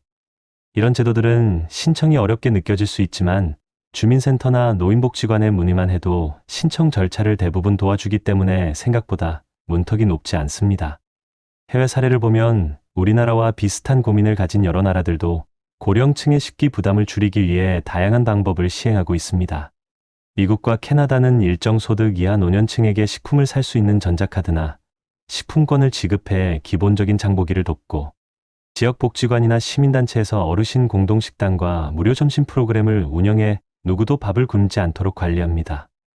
유럽 여러 나라들은 저소득 노인에게 식사 바우처를 지급해 지정된 식당에서 할인된 가격으로 식사를 하게 하거나 동네마다 노인이 함께 식사할 수 있는 공동식당을 만들어 외로움과 식기 부담을 동시에 줄이려 합니다. 이런 국내외의 흐름을 살펴보면 결국 핵심은 두 가지입니다. 첫째는 나이 들어도 돈 때문에 끼니를 거르지 않게 하는 것. 둘째는 혼자 외롭게 밥을 먹지 않고 함께 할 수 있는 환경을 만드는 것입니다. 그래서 개인이 지금 바로 할 수 있는 준비도 중요합니다. 한 달 예산 안에서 식비와 외식비를 분리해 외식은 횟수와 상한 금액을 미리 정해두고 남은 식비는 집밥 재료와 건강관리 분야에 우선 배정하는 습관을 만드는 것. 동네 보건소에서 제공하는 혈압, 혈당관리 프로그램과 영양 상담, 운동 프로그램을 꾸준히 이용해 식습관과 건강을 동시에 관리하는 것. 그리고 내가 사는 지역에서 운영하는 경로식당, 도시락 배달, 무료급식, 복지관 식사, 프로그램 등의 정보를 미리 알아두고 필요할 때 바로 신청할 수 있게 준비해두는 것. 이 세 가지만 실천해도 앞서 이야기했던 불안한 노후 사례와는 전혀 다른 길을 만들 수 있습니다. 제도는 이미 마련되어 있고 해외에서도 다양한 방식으로 검증된 해결책들이 존재합니다. 지금 필요한 것은 미리 포기하지 않고 한 번이라도 문의해보고 내 노후의 밥상과 건강을 스스로 챙기는 작은 용기, 바로 그 한 걸음입니다. 나이 든다는 건 시간을 잃는 게 아니라 마음의 꽃 한 송이를 더 품는 일입니다. 늦은 봄처럼 피고 지는 날들 속에서 내 곁에 남아준 사람이 있다면 그게 곧 내가 살아온 인생의 온도입니다. 행복은 멀리 있지 않습니다. 작은 밥상 위에서 같은 자리에 마주 앉아 눈을 맞춰주는 그 순간에 숨어 있습니다. 여러분, 우리는 오늘 두 사람의 노년을 함께 지켜봤습니다. 누구는 외식의 즐거움에 기대어 살다 지압도 건강도 잃고 결국 마음의 짐까지 지게 된 삶이 있었고, 또 누구는 평생을 아끼고 지키며 작은 습관 하나로 노후의 평온을 직접 만들어낸 삶이 있었습니다. 한 사람은 늦게 후회했습니다. 이렇게까지 될 줄 몰랐다. 나는 왜 그때 조금만 더 생각하지 못했을까? 그 후회는 식비 때문만이 아니라 그동안 서로의 마음을 돌보지 못한 그 공백 때문이었습니다. 반면에 정해준 어르신 부부의 삶은 달랐습니다. 아끼려는 마음도 지키려는 마음도 서로를 향해 있었습니다. 먹는 것 하나, 생활비 하나, 그 모든 선택이 함께 오래 살고 싶다는 사랑에서 비롯된 것이었기 때문입니다. 여러분, 우리가 나이를 먹으며 가장 두려운 건 돈이 모자라는 것도 몸이 아픈 것도 아닙니다. 정말 무서운 건 혼자 늙어가는 기분입니다. 내 마음을 알아주는 사람이 없다는 그 쓸쓸함입니다. 그래서 행복한 노후를 만든 해준 어르신의 선택은 결국 돈 이야기가 아니었습니다. 그는 돈을 지킨 게 아니라 사람을 지켰습니다. 아내를 지켰고, 그녀의 밥상을 지켰고, 그녀의 마음이 외롭지 않도록 매일 작은 손을 내밀었습니다. 우리는 모두 알고 있습니다. 나이 들수록 건강은 떨어지고 돈은 천천히 줄어듭니다. 하지만 마음만은 우리가 어떻게 쓰느냐에 따라 오히려 더 깊어지고 더 따뜻해질 수 있습니다. 지금 영상을 보고 계신 50대, 60대, 70대 여러분, 우리가 앞으로의 날들을 어떻게 살아가야 할지 오늘의 이야기가 조용히 알려주는 것 같습니다. 행복한 노후는 갑자기 하늘에서 떨어지지 않습니다. 그 길은 늘 작은 선택에서 시작됩니다. 오늘 한 끼를 어떻게 먹을 것인가? 오늘 사랑하는 사람의 마음을 어떻게 보듬을 것인가? 오늘 내 지갑과 내 건강을 어떻게 대해줄 것인가?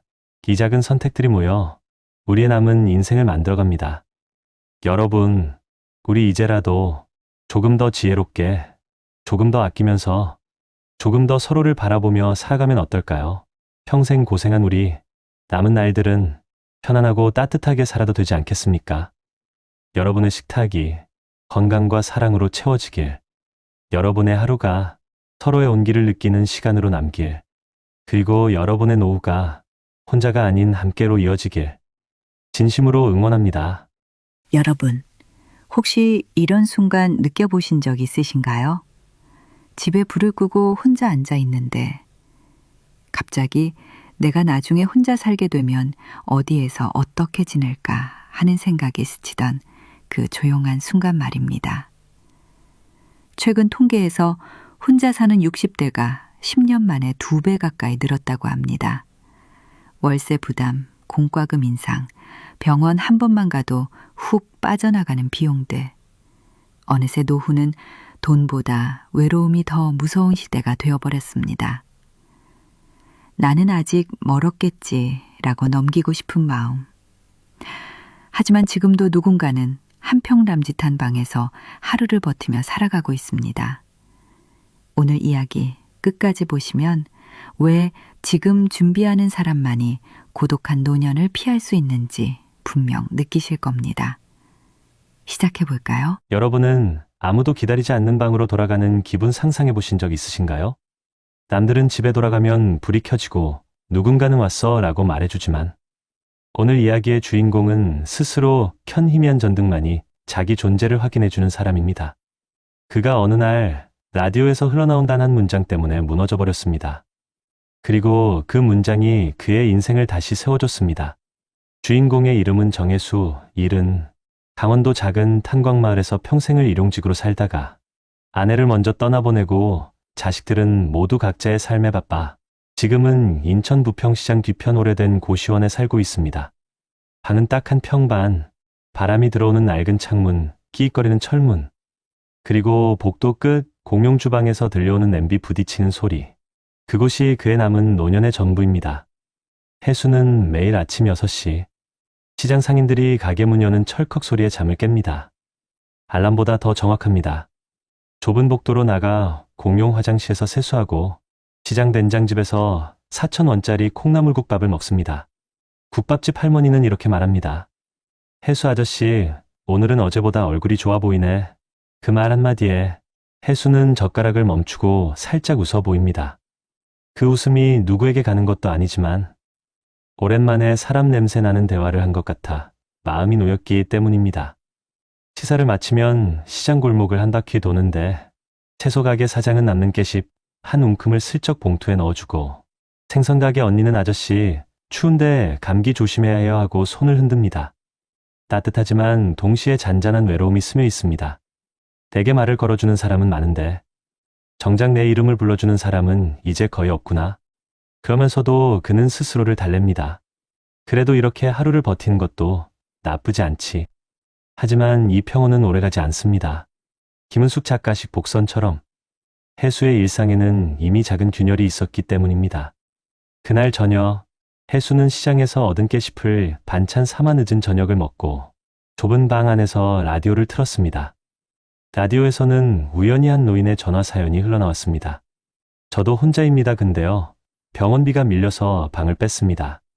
혜수는 젓가락을 떨어뜨렸습니다. 그 말이 자기 미래처럼 들렸기 때문입니다. 갑자기 오른쪽 갈비뼈가 결리는 듯한 통증이 왔고 숨이 잠깐 턱 막혔습니다. 이 나이에 아프면 끝이지. 그는 이미 알고 있었습니다. 병원비가 한 번만 크게 나와도 자신은 이 고시원마저 잃게 된다는 걸. 통증은 잠잠해졌지만 불안은 가라앉지 않았습니다. 그때 복도에서 들리는 쿵 소리, 누군가 문을 세게 닫았고 어떤 젊은이는 전화로 욕을 내뱉으며 걸어갑니다. 얇은 벽은 모든 소리를 그대로 들려줍니다. 그 소리들이 마치 혜수에게 묻는 것 같습니다. 너는 여기서 얼마나 버틸 수 있을 것 같아? 숨이 갑자기 차오르고 고요했던 방은 갑작스레 감정의 폭풍과 몰아쳤습니다. 혜수는 자신도 모르게 중얼거렸습니다. 내가 왜 여기까지 온 거냐? 이 한마디가 그의 마음속 오래된 상처를 건드려버린 것입니다. 혜수는 손이 떨리는 걸 느끼며 작은 서랍을 꺼냈습니다. 그 안에는 아내와 함께 찍은 흑백 사진 한 장, 그리고 오래된 일기장이 들어 있었습니다. 일기장 첫 페이지에는 아내가 남긴 짧은 글귀가 있었죠. 혜수 씨, 우리 늙어서도 따뜻하게 살아요. 그 문장을 읽는 순간 혜수의 눈가에 뜨거운 눈물이 고였습니다. 아내가 떠난 후 처음으로 참아왔던 감정이 무너져 내리는 듯 했습니다. 미안하다, 나 이렇게 살고 있어. 그는 사진을 꼭 끌어안으며 속삭였습니다. 그러나 그 순간 문득 라디오에서 진행자가 말했습니다. 여기 사연자분께 이런 말을 전하고 싶습니다. 그게 최선입니까? 그 한 문장이 마치 혜수를 향한 말처럼 가슴에 깊숙이 꽂혔습니다. 아내의 흔적, 흑백 사진 속 웃음, 고시원의 외풍, 그리고 갈비뼈의 묵직한 통증. 이 모든 것이 뒤섞이며 혜수는 처음으로 그리고 싶지 않은 미래를 떠올렸습니다. 혹시 나도 저 사연자처럼 되는 건 아닐까? 여기서 그의 눈빛이 완전히 달라졌습니다. 그 눈빛은 두려움이자 다짐이었습니다. 그리고 그는 조용히 자리에서 일어났습니다. 하지만 그가 문을 열려고 손잡이를 잡던 순간 복도 끝에서 어떤 낯선 목소리가 들려왔습니다. 그 목소리는 해수가 잊고 살았던 이름을 부르고 있었습니다. 바로 그 순간 해수의 표정이 굳어졌습니다. 숨이 멎은 듯 멈춰 섰습니다. 도대체 누가, 어떻게 이곳에서 자신의 이름을 알고 있는 걸까요? 해수는 천천히 목소리가 들린 복도 끝을 바라보았습니다. 그리고 마치 오래전 기억이 되살아나는 듯 입술이 굳어지며 떨렸습니다. 지금 뭐라고 했지? 방 안에는 라디오만이 잔잔하게 흘러가고 있었습니다. 그러나 해수의 심장은 믿기 힘든 속도로 뛰고 있었습니다. 정혜수 맞죠? 복도 끝에서 들린 그 목소리는 낡은 고시원의 차가운 공기를 단번에 흔들어 놓았습니다. 해수는 얼어붙은 채 그 자리에 서 있었습니다. 가슴이 쿵 내려앉는 기분. 세상이 멈춰 있는 것 같았습니다. 천천히 고개를 돌리자 허리 굽은 한중년 여성이 조심스레 복도를 걸어오고 있었습니다. 그녀는 시장 건너편 반찬 가게 사장 선이었습니다. 해수는 늘 무표정한 얼굴로 반찬을 담아주던 그녀가 이런 표정을 짓고 있는 걸 처음 보았습니다. 아저씨 맞죠? 정혜수 아저씨. 예전에 탄광마을 살던. 그 말에 해수는 숨이 턱 막혔습니다. 어떻게 내 이름을... 선희는 잠시 말을 멈추고 낡은 쇼핑백 안에서 사진 한 장을 꺼냈습니다. 해수의 숨이 멎었습니다. 사진 속엔 젊은 시절의 자신과 그의 아내 그리고 아내의 친정 동생이 함께 웃고 있었습니다. 선희는 바로 아내의 여동생, 그러니까 해수에게는 30여 년간 소식을 끊어왔던 처제였습니다. 언니가 돌아가던 날 형부가 어떻게 무너졌는지 알았어요? 근데 그 뒤로 형부가 어떻게 사는지는 아무도 몰랐어요. 선희는 떨리는 목소리로 말했습니다. 그 뒤로 저는 형부가 행복하게 사는 줄 알았는데 이런 곳에 계실 줄은. 해수는 말문이 막혔습니다.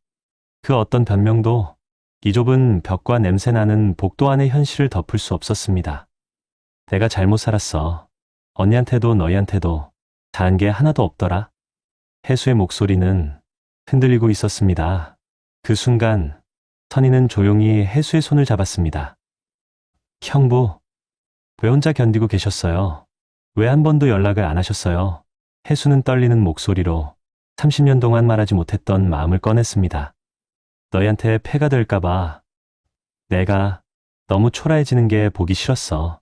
잠시 무거운 침묵이 흐르고 복도 끝 라디오에서는 트로트가 조용히 흘러나왔습니다. 그러다 선희가 어렵게 입을 열었습니다. 형부, 제가 여기 온 건 그냥 반가워서가 아니에요. 해수는 고개를 들었습니다. 우리 집 남편이 갑자기 쓰러졌어요. 간이 안 좋아서 병원비가 계속 나가고 저 혼자 가게도 지켜야 해서. 그녀는 손등으로 눈물을 닦았습니다. 저도 이제는 정말 누가 좀 기대고 싶어요. 근데 생각나는 사람이 형부밖에 없었어요. 이번엔 해수가 말을 잃었습니다. 늘 자신만 힘든 줄 알았습니다. 늘 자신만 외로운 줄 알았습니다. 하지만 누군가도 똑같이 외롭고 지쳐 있었다는 사실이 마음을 쥐어짜듯 아프게 다가왔습니다. 선이야, 너도 힘들었구나. 선희는 손을 꼭 쥐고 말했습니다. 형부, 언니가 늘 말했어요. 해수 씨는 세상 누구보다 따뜻한 사람이라고. 그 말이 해수의 굳은 마음을 흔들었습니다. 그는 처음으로 흑백 사진이 아닌 현실 속에서 아내의 목소리가 들리는 것 같았습니다. 해수 씨, 우리 늙어서도 따뜻하게 살아요. 아내의 일기장 속문장과 선의 말이 겹쳐지는 순간 해수는 참았던 감정을 더 이상 숨기지 못했습니다. 미안하다. 정말 잘 살아보려고 했는데 아무것도 지켜내지 못했어. 그 말은 자신에게 하는 고백이었고 세월에게 하는 사과였고 남겨진 삶을 향한 마지막 용기였습니다. 선희는 고개를 저었습니다. 형부가 뭘 잘못한 게 있어요? 그냥 우리 모두 힘든 시대에 각자 버티느라 정신없었던 거죠. 누구도 잘못한 사람이 없어요. 이 말에 해수의 눈물이 뚝 하고 떨어졌습니다. 잠시 뒤 선희가 조심스레 말을 꺼냈습니다. 형부, 혹시 저희 집으로 오실래요? 같이 사는 건 아니고 가게 옆에 작은 방 하나 있어요. 밥은 제가 챙길 테니까. 고시원보단 훨씬 따뜻해요.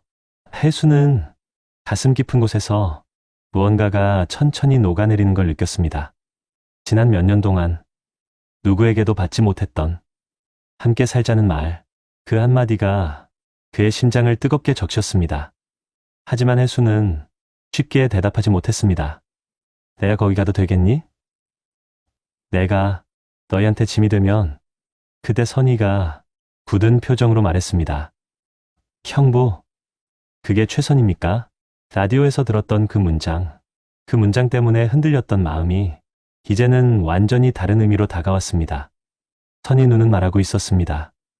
이제는 누군가에게 기대도 된다고, 이제는 혼자 버티지 않아도 된다고.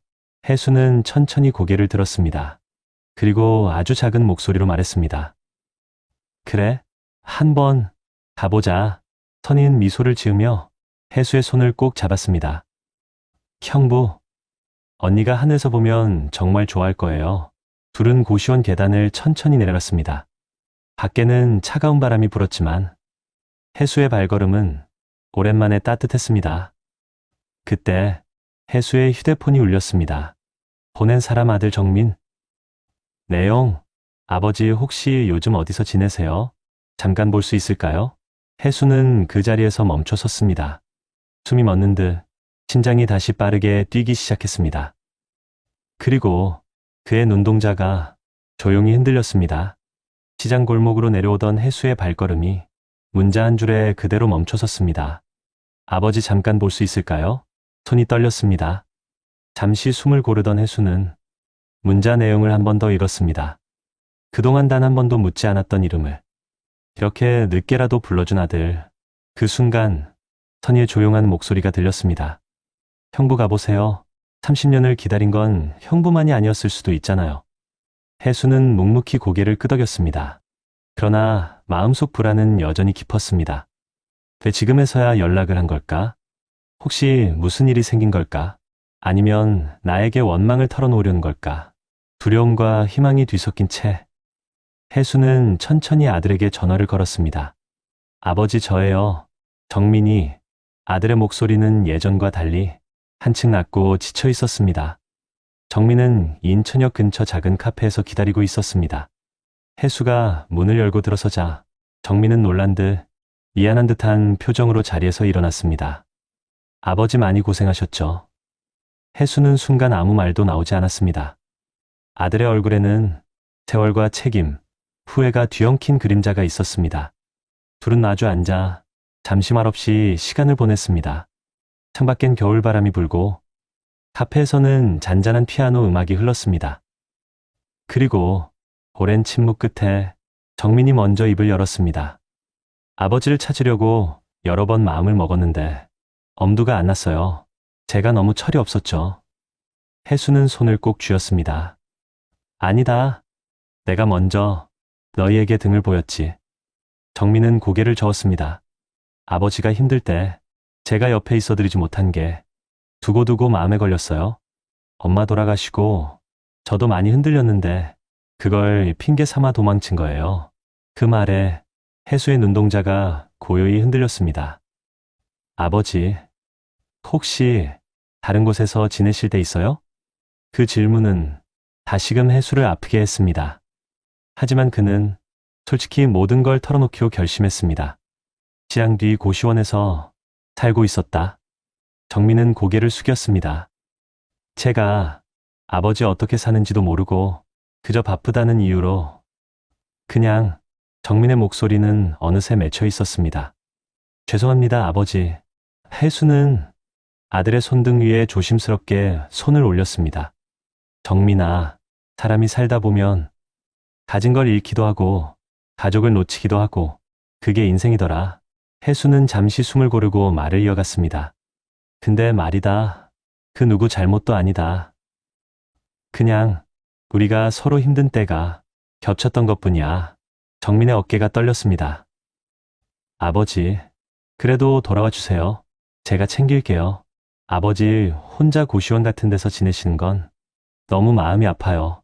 혜수는 천천히 고개를 흔들었습니다. 내가 내 인생의 짐이 될까봐. 정민은 단호하게 말했습니다. 아버지는 짐이 아니에요. 제가 다시 삶을 붙잡을 이유예요. 그 말은 해수의 가슴을 강하게 파고들었습니다. 오랫동안 굳어있던 마음이 드디어 무너져 내렸습니다. 그래? 그럼 한번 같이 살아볼까? 정민은 눈물을 훔치며 고개를 깊게 숙였습니다. 아버지, 정말 감사합니다. 카페 안의 작은 노란 조명이 부자의 손을 따뜻하게 비추고 있었습니다. 그날 이후 해수는 고시원방을 정리했습니다. 선희도 와서 도와주며 웃었습니다. 형부, 이제는 좀 편안한 데서 사세요. 언니도 이제야 마음 놓고 웃을 거예요.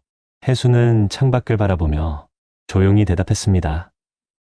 그래, 나도 이제 따뜻한 데서 살아볼란다. 정리하던 서랍에서 흑백 사진 한 장이 떨어졌습니다.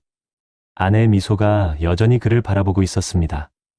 해수는 사진을 가슴에 대며 속삭였습니다. 나 이제 잘 살아볼게. 너도 편히 있어라.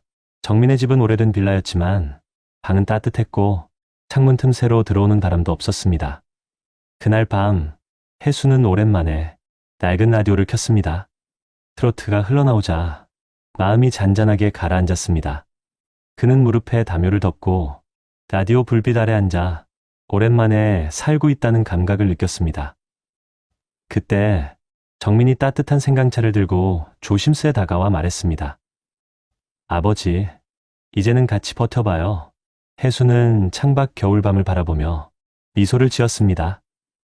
그래, 이젠 혼자가 아니네. 라디오는 잔잔히 흘러가고 새로운 여생은 조용히 그의 문을 열고 있었습니다. 여러분 어떠시나요? 위의 사례는 정말 비참하고 서글픈 인생 아닌가요? 하지만 지금부터 소개해드리는 사례는 정반대의 선택으로 행복한 노후를 보내고 있는 분을 소개해드리겠습니다. 경북 구미의 오래된 주공아파트 3층 70세 김도연 씨는 매일 아침 6시가 되면 늘 하던 대로 창문을 열어 시장 골목에서 올라오는 김이 모락모락 나는 어묵 냄새를 들이마십니다.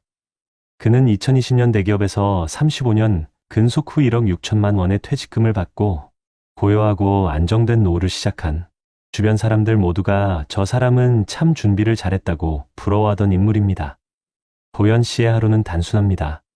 아침을 먹고 작은 손수레를 끌며 시장까지 내려가 이웃들과 소소하게 이야기를 나누고 오후에는 동네 체육센터에서 노인 요가를 하고 저녁엔 집에서 아내와 TV를 보며 도란도란 하루를 마무리합니다.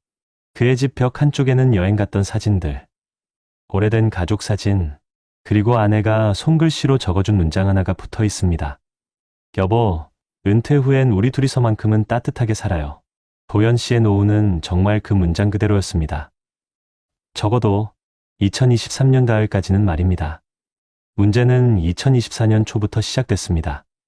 러시아 우크라이나 전쟁 장기화, 원자재 가격 상승, 그리고 2년 연속 인플레이션으로 생활비는 눈에 띄게 올라갔습니다. 동네 마트는 버터 6,000원에서 9,000원, 병원 진료비는 평균 20% 인상, 전기가스 요금 고지서엔 도연 씨가 살면서 본 적 없는 금액이 찍혀 있었습니다. 아내는 말했습니다. 여보, 조심해야겠네. 우리도 괜히 큰돈 나가면 안 돼. 이제는 버는 게 없잖아. 도연 씨는 고개를 끄덕였지만 속으로는 한 가지 불안이 조금씩 올라오고 있었습니다. 나도 혹시 남들처럼 노후가 무너질 수 있는 건가? 그렇게 걱정을 시작할 무렵 가장 큰 위기가 찾아옵니다. 2024년 6월, 더위가 막 올라오던 저녁, 도연 씨는 TV를 보다 갑자기 울리는 휴대폰을 받았습니다. 김도연 고객님 맞으시죠? 현재 고객님 명의로 된 계좌에서 해외로 의심되는 송금이 발생했습니다. 즉시 보안을 위해 조치가 필요합니다. 도연 씨는 순간 머리가 하얘졌습니다. 2024년부터 급증한 보이스피싱, 특히 60대, 70대가 가장 많은 피해를 보고 있다는 뉴스가 그의 머릿속에 스쳤습니다. 잠시만요. 제가 뭘 잘못한 건 아닌데. 상대는 계속 다급하게 몰아붙였습니다. 5분 내로 조치하지 않으시면 계좌가 전부 동결됩니다. 국민연금까지 압류될 수 있습니다. 순간 도연 씨는 손에 땀이 나는 걸 느꼈습니다. 이유는 단 하나, 그의 손에는 평생 모아온 노후 자금이 담긴 통장이 걸려 있었기 때문입니다. 그 통장이 사라진다면 그도 앞의 사례처럼 고시원으로 밀려날 가능성이 충분했습니다. 그러나 그는 여기서 운명을 가르는 선택을 하게 됩니다. 전화를 붙잡은 채 손이 떨리고 있던 도연 씨 옆에서 아내가 물컵을 들고 나오다 조용히 물었습니다. 여보, 누구세요? 도연 씨는 당황한 표정으로 대답했습니다. 은행이라는데 내 돈이 지금 빠져나간대. 큰일 났대. 아내는 잠시 도연 씨의 손을 바라보더니 단호하게 말했습니다. 여보, 그거 보이스피싱이야. 절대 전화 끊지 말고 절대 말해주지 마. 근데 은행은 전화를 그렇게 안 해. 이 말은 도연 씨의 인생을 구한 말이었습니다. 앞살의 주인공은 외로움과 정보 부족 때문에 정확한 판단을 못했지만 도연 씨는 자신의 옆에 있는 한 사람 덕분에 인생 최대의 위기를 피하게 됩니다. 그는 떨리는 손으로 전화를 끊으려는 순간 상대방이 소리쳤습니다. 지금 끊으시면 고객님 전 재산이 사라집니다. 순간 도연 씨의 심장이 멎는 것 같았습니다. 그때 아내가 조용하지만 단단한 손으로 도연 씨의 손을 잡았습니다. 여보, 지금 끊어. 괜찮아. 우린 준비해왔잖아. 그 말에 도연 씨는 천천히 전화를 끊었습니다.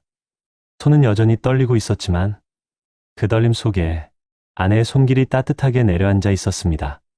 전화를 끊자마자 도연 씨는 급히 은행 앱을 켜서 잔액을 확인했습니다. 1억 1,500만 원. 조금도 달라지지 않은 숫자가 그대로 있었습니다. 하지만 도연 씨는 거실에 앉아 오랫동안 말없이 있었습니다. 여보, 큰일 날 뻔했네. 그 말 속에는 방금 겪은 공포가 아니라 내가 방심했다면 어떤 인생이 됐을까 하는 두려움이 스며 있었습니다. 그리고 그 순간 한 가지 깨달음이 번개처럼 스쳐 지나갔습니다. 이제는 돈보다 정보가 더 중요해지는 시대구나. 바로 이 깨달음이 도연 씨의 인생을 완전히 다른 방향으로 이끌게 됩니다. 전화를 끊은 뒤에도 도연 씨의 마음은 좀처럼 가라앉지 않았습니다. 여보, 우리도 남들처럼 한순간에 무너지면 어떡해? 도연 씨는 잠시 TV 화면을 멍하게 바라보며 말했습니다. 그 순간 뉴스 자막에는 2024년 보이스피싱 피해 70대 가장 많아 평균 피해액 4천만 원 이라는 문구가 지나가고 있었습니다. 도연 씨는 그 자막을 보고 심장이 덜컥 내려앉는 것을 느꼈습니다. 저 사람들 다들 나처럼 평생 노력하며 살아온 분들일 텐데 이렇게 한순간에 무너지기도 하는구나.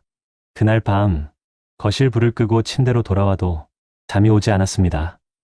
만약 전화를 그냥 믿었다면, 만약 아내가 옆에 없었다면, 만약 경보에 조금만 더 어두웠다면 그도 앞살의 남자처럼 한평 고시원으로 떨어지지 말란 법이 없었습니다. 그는 그 생각만으로도 식은땀이 흘렀습니다. 여보, 우리 이렇게 살고 있는 게 얼마나 큰 축복인지 알아? 아내의 조용한 목소리는 낮은 조명 아래에서 해수면 위로 떠오르는 듯 천천히 마음에 스며들었습니다. 다음날 아침, 도연 씨는 아내와 함께 은행을 찾았습니다. 은행 직원은 상황을 설명하자마자 단호하게 말했습니다. 고객님, 절대 은행은 이런 방식으로 전화하지 않습니다. 요즘 60대 이상 어르신 타깃 범죄가 정말 많습니다. 조금만 늦었어도 큰일 날 뻔하셨어요. 그리고 직원은 조심스럽게 물었습니다. 그런데 정확한 금융정보, 연금관리, 의료비 지출 계획 같은 거 혹시 평소에 배우신 적 있으세요? 도연 씨는 고개를 끄덕였습니다. 네, 은퇴 전에 회사에서 받았던 금융 교육이 조금 도움이 됐어요. 그리고 아내랑 매달 예적금, 의료비 지출 계획도 꾸준히 세워왔습니다. 직원은 놀란 표정이었습니다. 그렇게 준비하신 분들 생각보다 많지 않습니다. 은행을 나서는 순간 도연 씨는 이상한 감정이 밀려왔습니다. 아, 이래서 내가 지금 무너지지 않은 거구나. 그동안 남들 놀러 갈 때 부부가 꾸준히 종잣돈을 모으고 정년 전부터 연금저축을 쌓고 의료비 부담 때문에 지자체 건강지원금도 알아보고 주택연금 가능 여부까지 체크했던 일들. 그 모든 습관들이 결국 자신의 노후를 지켜준 안전장치가 되었던 것입니다. 도연 씨는 집에 돌아와 주방에서 아내에게 말했습니다. 여보, 오늘 은행 직원 말 듣고 많이 느꼈어. 우리 그동안 참 성실하게 살았구나. 아내는 국을 끓이며 담담하게 대답했습니다. 당연하지. 내가 당신한테 몇 번을 말했어? 은퇴하고 나서는 버는 게 아니라 지키는 게 중요하다고. 그 말은 도연 씨 마음에 깊이 새겨졌습니다. 당신은 노후 준비라는 게 거창한 줄 알았습니다. 하지만 결국은 매달 10만 원이라도 꾸준히 모으는 습관, 연금저축을 중단하지 않는 마음, 의료비 대비에 건강검진을 거르지 않는 생활, 그리고 누군가의 손을 놓지 않는 관계, 그런 소소한 것들이 자신의 인생을 지켜준 것이었습니다. 몇 주 뒤, 도연 씨는 다시 체육센터 요가 수업을 갔습니다. 동네 친구 박 노인은 말했습니다. 도연 형님 요즘 표정이 편안하네. 돈 때문에 걱정 많았던 사람 맞아? 도연 씨는 살짝 웃었습니다. 이제는 잘 준비해두면 겁낼 게 없다는 걸 알게 됐지. 그러면서도 그는 혼자만 안심하지 않았습니다. 혹시 너도 은행 교육 한번 들어볼래? 요즘 피해 많다더라. 나도 당할 뻔했어. 친구는 놀라며 고개를 끄덕였습니다. 그래, 형님 말 듣고 한번 알아봐야겠어. 도연 씨는 그날 처음으로 나는 이제 누군가의 도움을 받는 사람이 아니라 누군가를 지켜줄 수 있는 사람이 되었다는 사실을 깨달았습니다. 집으로 돌아온 늦은 저녁, 도연 씨는 손바닥만 한 일기장에 짧게 한 줄을 적어 넣었습니다. 준비한 노후는 나를 버리지 않는다. 그리고 창밖을 보며 생각했습니다. 나도 언제든 흔들릴 수 있었다. 하지만 작은 준비 하나가 큰 인생을 지켜주는구나. 도연 씨의 노후는 완벽한 건 아니지만 안정적이고 따뜻하고 무엇보다 스스로 지켜낸 삶이었습니다. 앞 사례처럼 고시원의 바람을 맞으며 외로움과 싸워야 하는 인생이 아니라 도연 씨의 방엔 늘 켜진 조명이 있고 따뜻한 밥이 차려지고 손을 잡아주는 아내가 있습니다.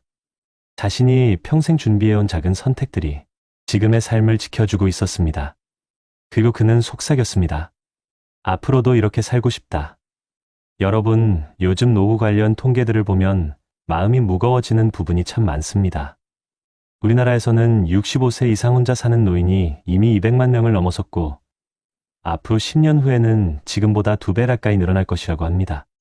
이렇게 노인 단독 가구가 증가하는 이유는 배우자 사망, 자녀와의 거리감, 경제적 어려움, 건강 문제 등이 복합적으로 작용하고 있다고 합니다. 특히 혼자 사는 노인의 빈곤율은 전체 노인계층 중에서도 가장 높은 수준인데 한 사회복지연구기관 조사에서는 노인 단독 가구의 빈곤율이 70%에 달한다는 결과도 있었습니다. 혼자 늙어가는 사람들이 한국 사회에서 점점 더 많아지고 있다는 의미입니다. 고령층의 생활비 부담도 갈수록 무거워지고 있습니다. 65세 이상 가구가 실제로 지출하는 생활비는 한 달 평균 154만 원 정도지만 실제 필요한 생활비는 188만 원 이상이라는 응답이 절반이 넘었다고 합니다. 그에 비해 평균적으로 준비해둔 노후 자산은 1억 원 초반대 수준이라는 조사도 있었는데 이 격차가 바로 노후의 삶을 갈라놓는 가장 중요한 원인이 되고 있습니다. 준비한 사람과 준비하지 못한 사람이 서로 다른 인생을 살게 되는 지점입니다. 여기에 의료비 문제까지 더해지면서 부담은 더 커지고 있습니다. 노인 1인당 연간 의료비는 약 200만 원을 넘어서며 10년 전보다 거의 2배 가까이 늘어난 것으로 나타났습니다. 특히 만성질환 관련 지출이 크게 증가해 혈압과 당뇨, 관절 질환으로 매달 병원을 찾는 분들이 많아지면서 전체 의료비의 상당 부분을 차지하게 되었다고 합니다. 연구자들은 노인의 의료비 지출이 경제적 빈곤으로 직결되는 경우가 많기 때문에 이 문제는 단순한 경제적 어려움이 아니라 건강과 연결된 구조적인 문제라고 말합니다. 건강이 나빠지면 지출은 늘고 수입은 줄어드는 악순환이 쉽게 생긴다는 뜻입니다. 최근 몇 년 동안 특히 빠르게 증가한 문제는 고령층 대상 금융사기 피해입니다. 보이스피싱과 같은 범죄에서 60대 이상 피해자가 절반에 달한다는 보고가 있으며 피해 금액은 한 번에 수천만 원을 잃는 경우도 많다고 합니다. 사기범들이 노년층을 노리는 이유는 정보에 취약하고 경제적 두려움이 크기 때문이라는 분석도 나와 있습니다. 상담 현장에서도 은퇴자나 고령층이 단 한 번의 실수로 평생 모아온 돈을 잃었다는 이야기가 반복적으로 들린다는 점이 공통적으로 지적됩니다. 해외에서도 같은 흐름이 나타나고 있습니다. 한 해외 의학 연구기관에서는 은퇴 후 가장 빠르게 악화되는 것이 건강이 아니라 경제적 스트레스라고 발표했습니다. 은퇴자 절반 이상이 경제적 불안 때문에 불면이나 우울감을 경험한 적이 있다고 답했고, 그 중에서도 혼자 사는 노년층의 비율이 가장 높았습니다. 국제기구의 고령사회 보고서에서도 노인 단독 가구의 생활비 부담이 대부분의 나라에서 높아지고 있으며 준비된 노인과 준비되지 못한 노인의 삶의 격차가 더 크게 벌어질 것이라고 전망했습니다. 특히 영국의 한 고령 노동 연구기관 자료를 보면 60세 이후 빈곤에 빠지는 주요 원인으로 건강 문제, 금융사기 피해, 가족과의 단절이 상위권을 차지했고, 반대로 안정된 노후를 보내는 사람들의 공통점은 꾸준한 소득 관리, 은퇴 전부터의 지속적인 건강 관리, 사회적 고립을 피하는 인간관계 유지가 핵심 요소였다고 합니다. 이런 조언들은 우리나라 전문가들도 반복해서 강조하는 부분입니다. 이렇게 국내외 조사와 연구를 살펴보면 결국 결론은 하나로 모입니다. 노후의 격차는 어느 날 갑자기 생기는 것이 아니라 오랫동안 쌓아온 생활 습관과 돈을 관리하는 방식, 건강을 다루는 태도, 그리고 사람과의 관계를 지키는 마음에서 비롯된다는 사실입니다. 그 차이가 쌓이고 쌓여 은퇴 후 삶을 완전히 다르게 만들어버리는 것입니다.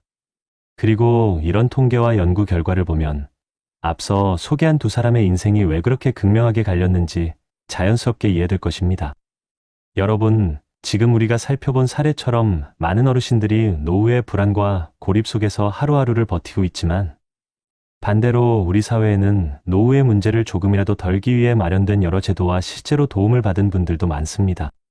먼저 우리나라에서 65세 이상에게 제공되는 기초연금 제도를 이야기해보면 일정 기준의 소득 아래라면 매달 안정적인 현금 지원을 받을 수 있어 최소한의 생활 기반을 마련하는 데 큰 힘이 됩니다.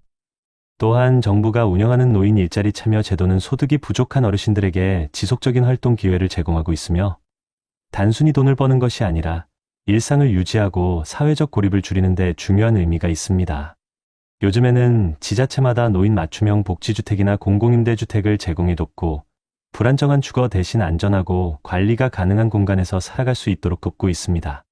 이런 주택들은 월세 부담을 크게 낮추고 지역복지 서비스와 연계되어 의료나 식사 지원, 여가 프로그램까지 함께 이용할 수 있어 홀로 사는 분들에게 특히 도움이 됩니다. 여기에 정기적인 건강검진 지원, 치매 조기 검사, 어르신 치과 지원 사업을 시행하는 지자체도 많아 아플 때 병원을 포기하는 위험을 줄여주고 있습니다. 건강이 곧 노후의 삶을 결정짓는 만큼 이러한 검진과 의료 지원은 필수적인 안전망 역할을 합니다. 하지만 우리나라만 이런 정책을 운영하는 것은 아닙니다. 해외에서도 고령층의 고도, 의료비 부담, 주거 불안 문제를 해결하기 위해 다양한 정책이 시행되고 있습니다. 영국에서는 노인을 위한 서비스 결합형 주택을 제공해 주거와 돌봄, 의료, 공동체 활동을 한 공간에서 지원하고 있습니다. 이 제도는 고독사와 건강 악화, 생활비 부담을 동시에 줄이는데 큰 효과가 있다고 알려져 있습니다. 일본에서도 60세 이상 고령층을 위한 지역 커뮤니티, 기반 돌봄 주택을 확대해 혼자 사는 노인이 외로움이나 건강 문제로 방치되지 않도록 하고 있습니다. 독일이나 북유럽 국가들은 노인이 은퇴 후에도 일정 시간 동안 사회공헌 활동이나 지역 공사에 참여할 수 있도록 프로그램을 운영하는데 이런 활동은 소득을 보완하고 우울증과 고립감을 예방해 삶의 질을 높이는 데 기여합니다. 이런 해외 모델들은 우리 사회가 앞으로 어떤 방향으로 노년 정책을 확장해야 하는지를 보여주는 중요한 사례가 됩니다. 그렇다면 지금 이 영상을 보고 계신 여러분에게 실질적으로 도움이 되는 방법은 무엇일까요? 첫째, 65세 이상이시라면 지금 바로 기초연금 대상 여부를 확인해 보는 것이 좋습니다. 연금 수급은 노년 생활의 가장 기본적인 안전판 역할을 하기 때문입니다. 둘째, 지역복지센터나 주민센터에 방문해 공공임대주택이나 노인, 복지주택 관련 상담을 받아보는 것도 추천드립니다. 주거 안정은 곧 삶의 안정과 직결되는 만큼 지자체가 제공하는 주택 정보를 미리 알아두는 것만으로도 큰 도움이 됩니다. 셋째, 가능한 범위 안에서 노인 일자리 참여 제도를 활용해 보시기 바랍니다. 단시간 근무로 소득을 보완하면서 새로운 사람들과 만나고 규칙적인 생활을 유지하는 효과가 있습니다. 넷째, 건강은 뒤로 미루지 말고 지금부터라도 정기검진을 꾸준히 받고 만성질환 관리 프로그램을 활용하세요. 많은 지자체에서 무료 혹은 저렴한 비용으로 제공하는 검사와 상담이 있습니다. 다섯째, 혼자만의 주거가 불안하거나 외로움이 크다면 지역에서 운영하는 공동식사 프로그램이나 노인 커뮤니티 모임에 참여해보세요.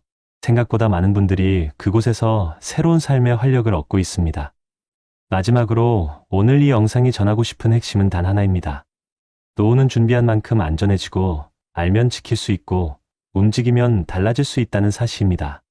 이미 많은 어르신들이 이러한 제도와 지원을 이용해 다시 평범한 일상, 안정된 삶, 인간다운 삶을 되찾고 있습니다. 여러분도 오늘 이 영상을 계기로 작은 정보 하나, 전화 한 통, 상담 한 번부터 시작해 보시기 바랍니다. 아주 작은 준비가 앞으로의 인생을 지키는 힘이 됩니다. 늦은 저녁 창가에 앉아 지나온 길을 천천히 더듬어 본다. 손을 잡아주던 사람도, 나를 웃게 하던 날들도 이제는 먼 시간 속에 묻혔지만 그때 흘린 눈물과 그때 지켜낸 마음이 여전히 오늘의 나를 살아가게 한다. 여러분, 오늘 우리가 만난 두 사람의 이야기를 떠올려 봅니다. 고시원한 평에서 외로움과 싸우던 이도 있었고, 평생의 작은 준비 덕분에 따뜻한 집에서 든든한 사람들과 하루를 지키며 살아가는 이도 있었습니다. 한 사람은 누구에게도 기댈 곳 없이 외풍이 스며드는 방에서 떨며 잠들었고, 또 한 사람은 평생의 절약과 관계, 건강을 지켜낸 덕분에 혼자서도 당당히 서 있는 노년을 맞이했습니다. 이 둘의 차이는 운이 아니었습니다. 누가 더 많이 가졌느냐의 문제가 아니었습니다. 그저 조금 일찍, 조금 더 꾸준히, 조금 더 용기 내어 나의 노후를 내가 지킨다 라고 결심했느냐의 차이였습니다. 나이가 들면 모든 것이 제자리를 찾아가야 할 것 같지만 현실은 그렇지 않지요. 관계는 멀어지고, 건강은 예전 같지 않고, 돈은 생각보다 빠르게 사라지고, 마음 붙일 곳 하나 없이 어둑한 방에 홀로 앉는 순간이 찾아오기도 합니다. 그래서 행복한 노후는 누가 대신 만들어주는 것이 아니라 우리가 지키는 것입니다. 작은 정보 하나를 알고 하루에 1,000원을 아끼고 몸이 움직일 때 운동을 하고 사람의 손을 놓지 않고 도움을 받을 수 있는 곳에 도움을 요청하며 오늘 할 수 있는 것을 오늘 하는 사람에게 찾아옵니다. 여러분, 우리 모두 사례 속 외로운 남자처럼 살아야만 하는 것은 아닙니다. 반대의 길을 선택한 사람처럼 든든하게 따뜻하게 남은 시간을 누릴 수 있습니다. 지금이라도 늦지 않습니다.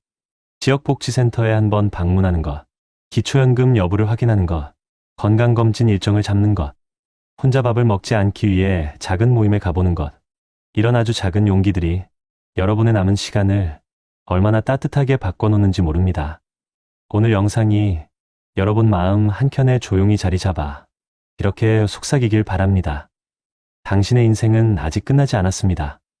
그리고 남은 시간은 당신이 어떻게 선택하느냐에 따라 얼마든지 더 빛날 수 있습니다.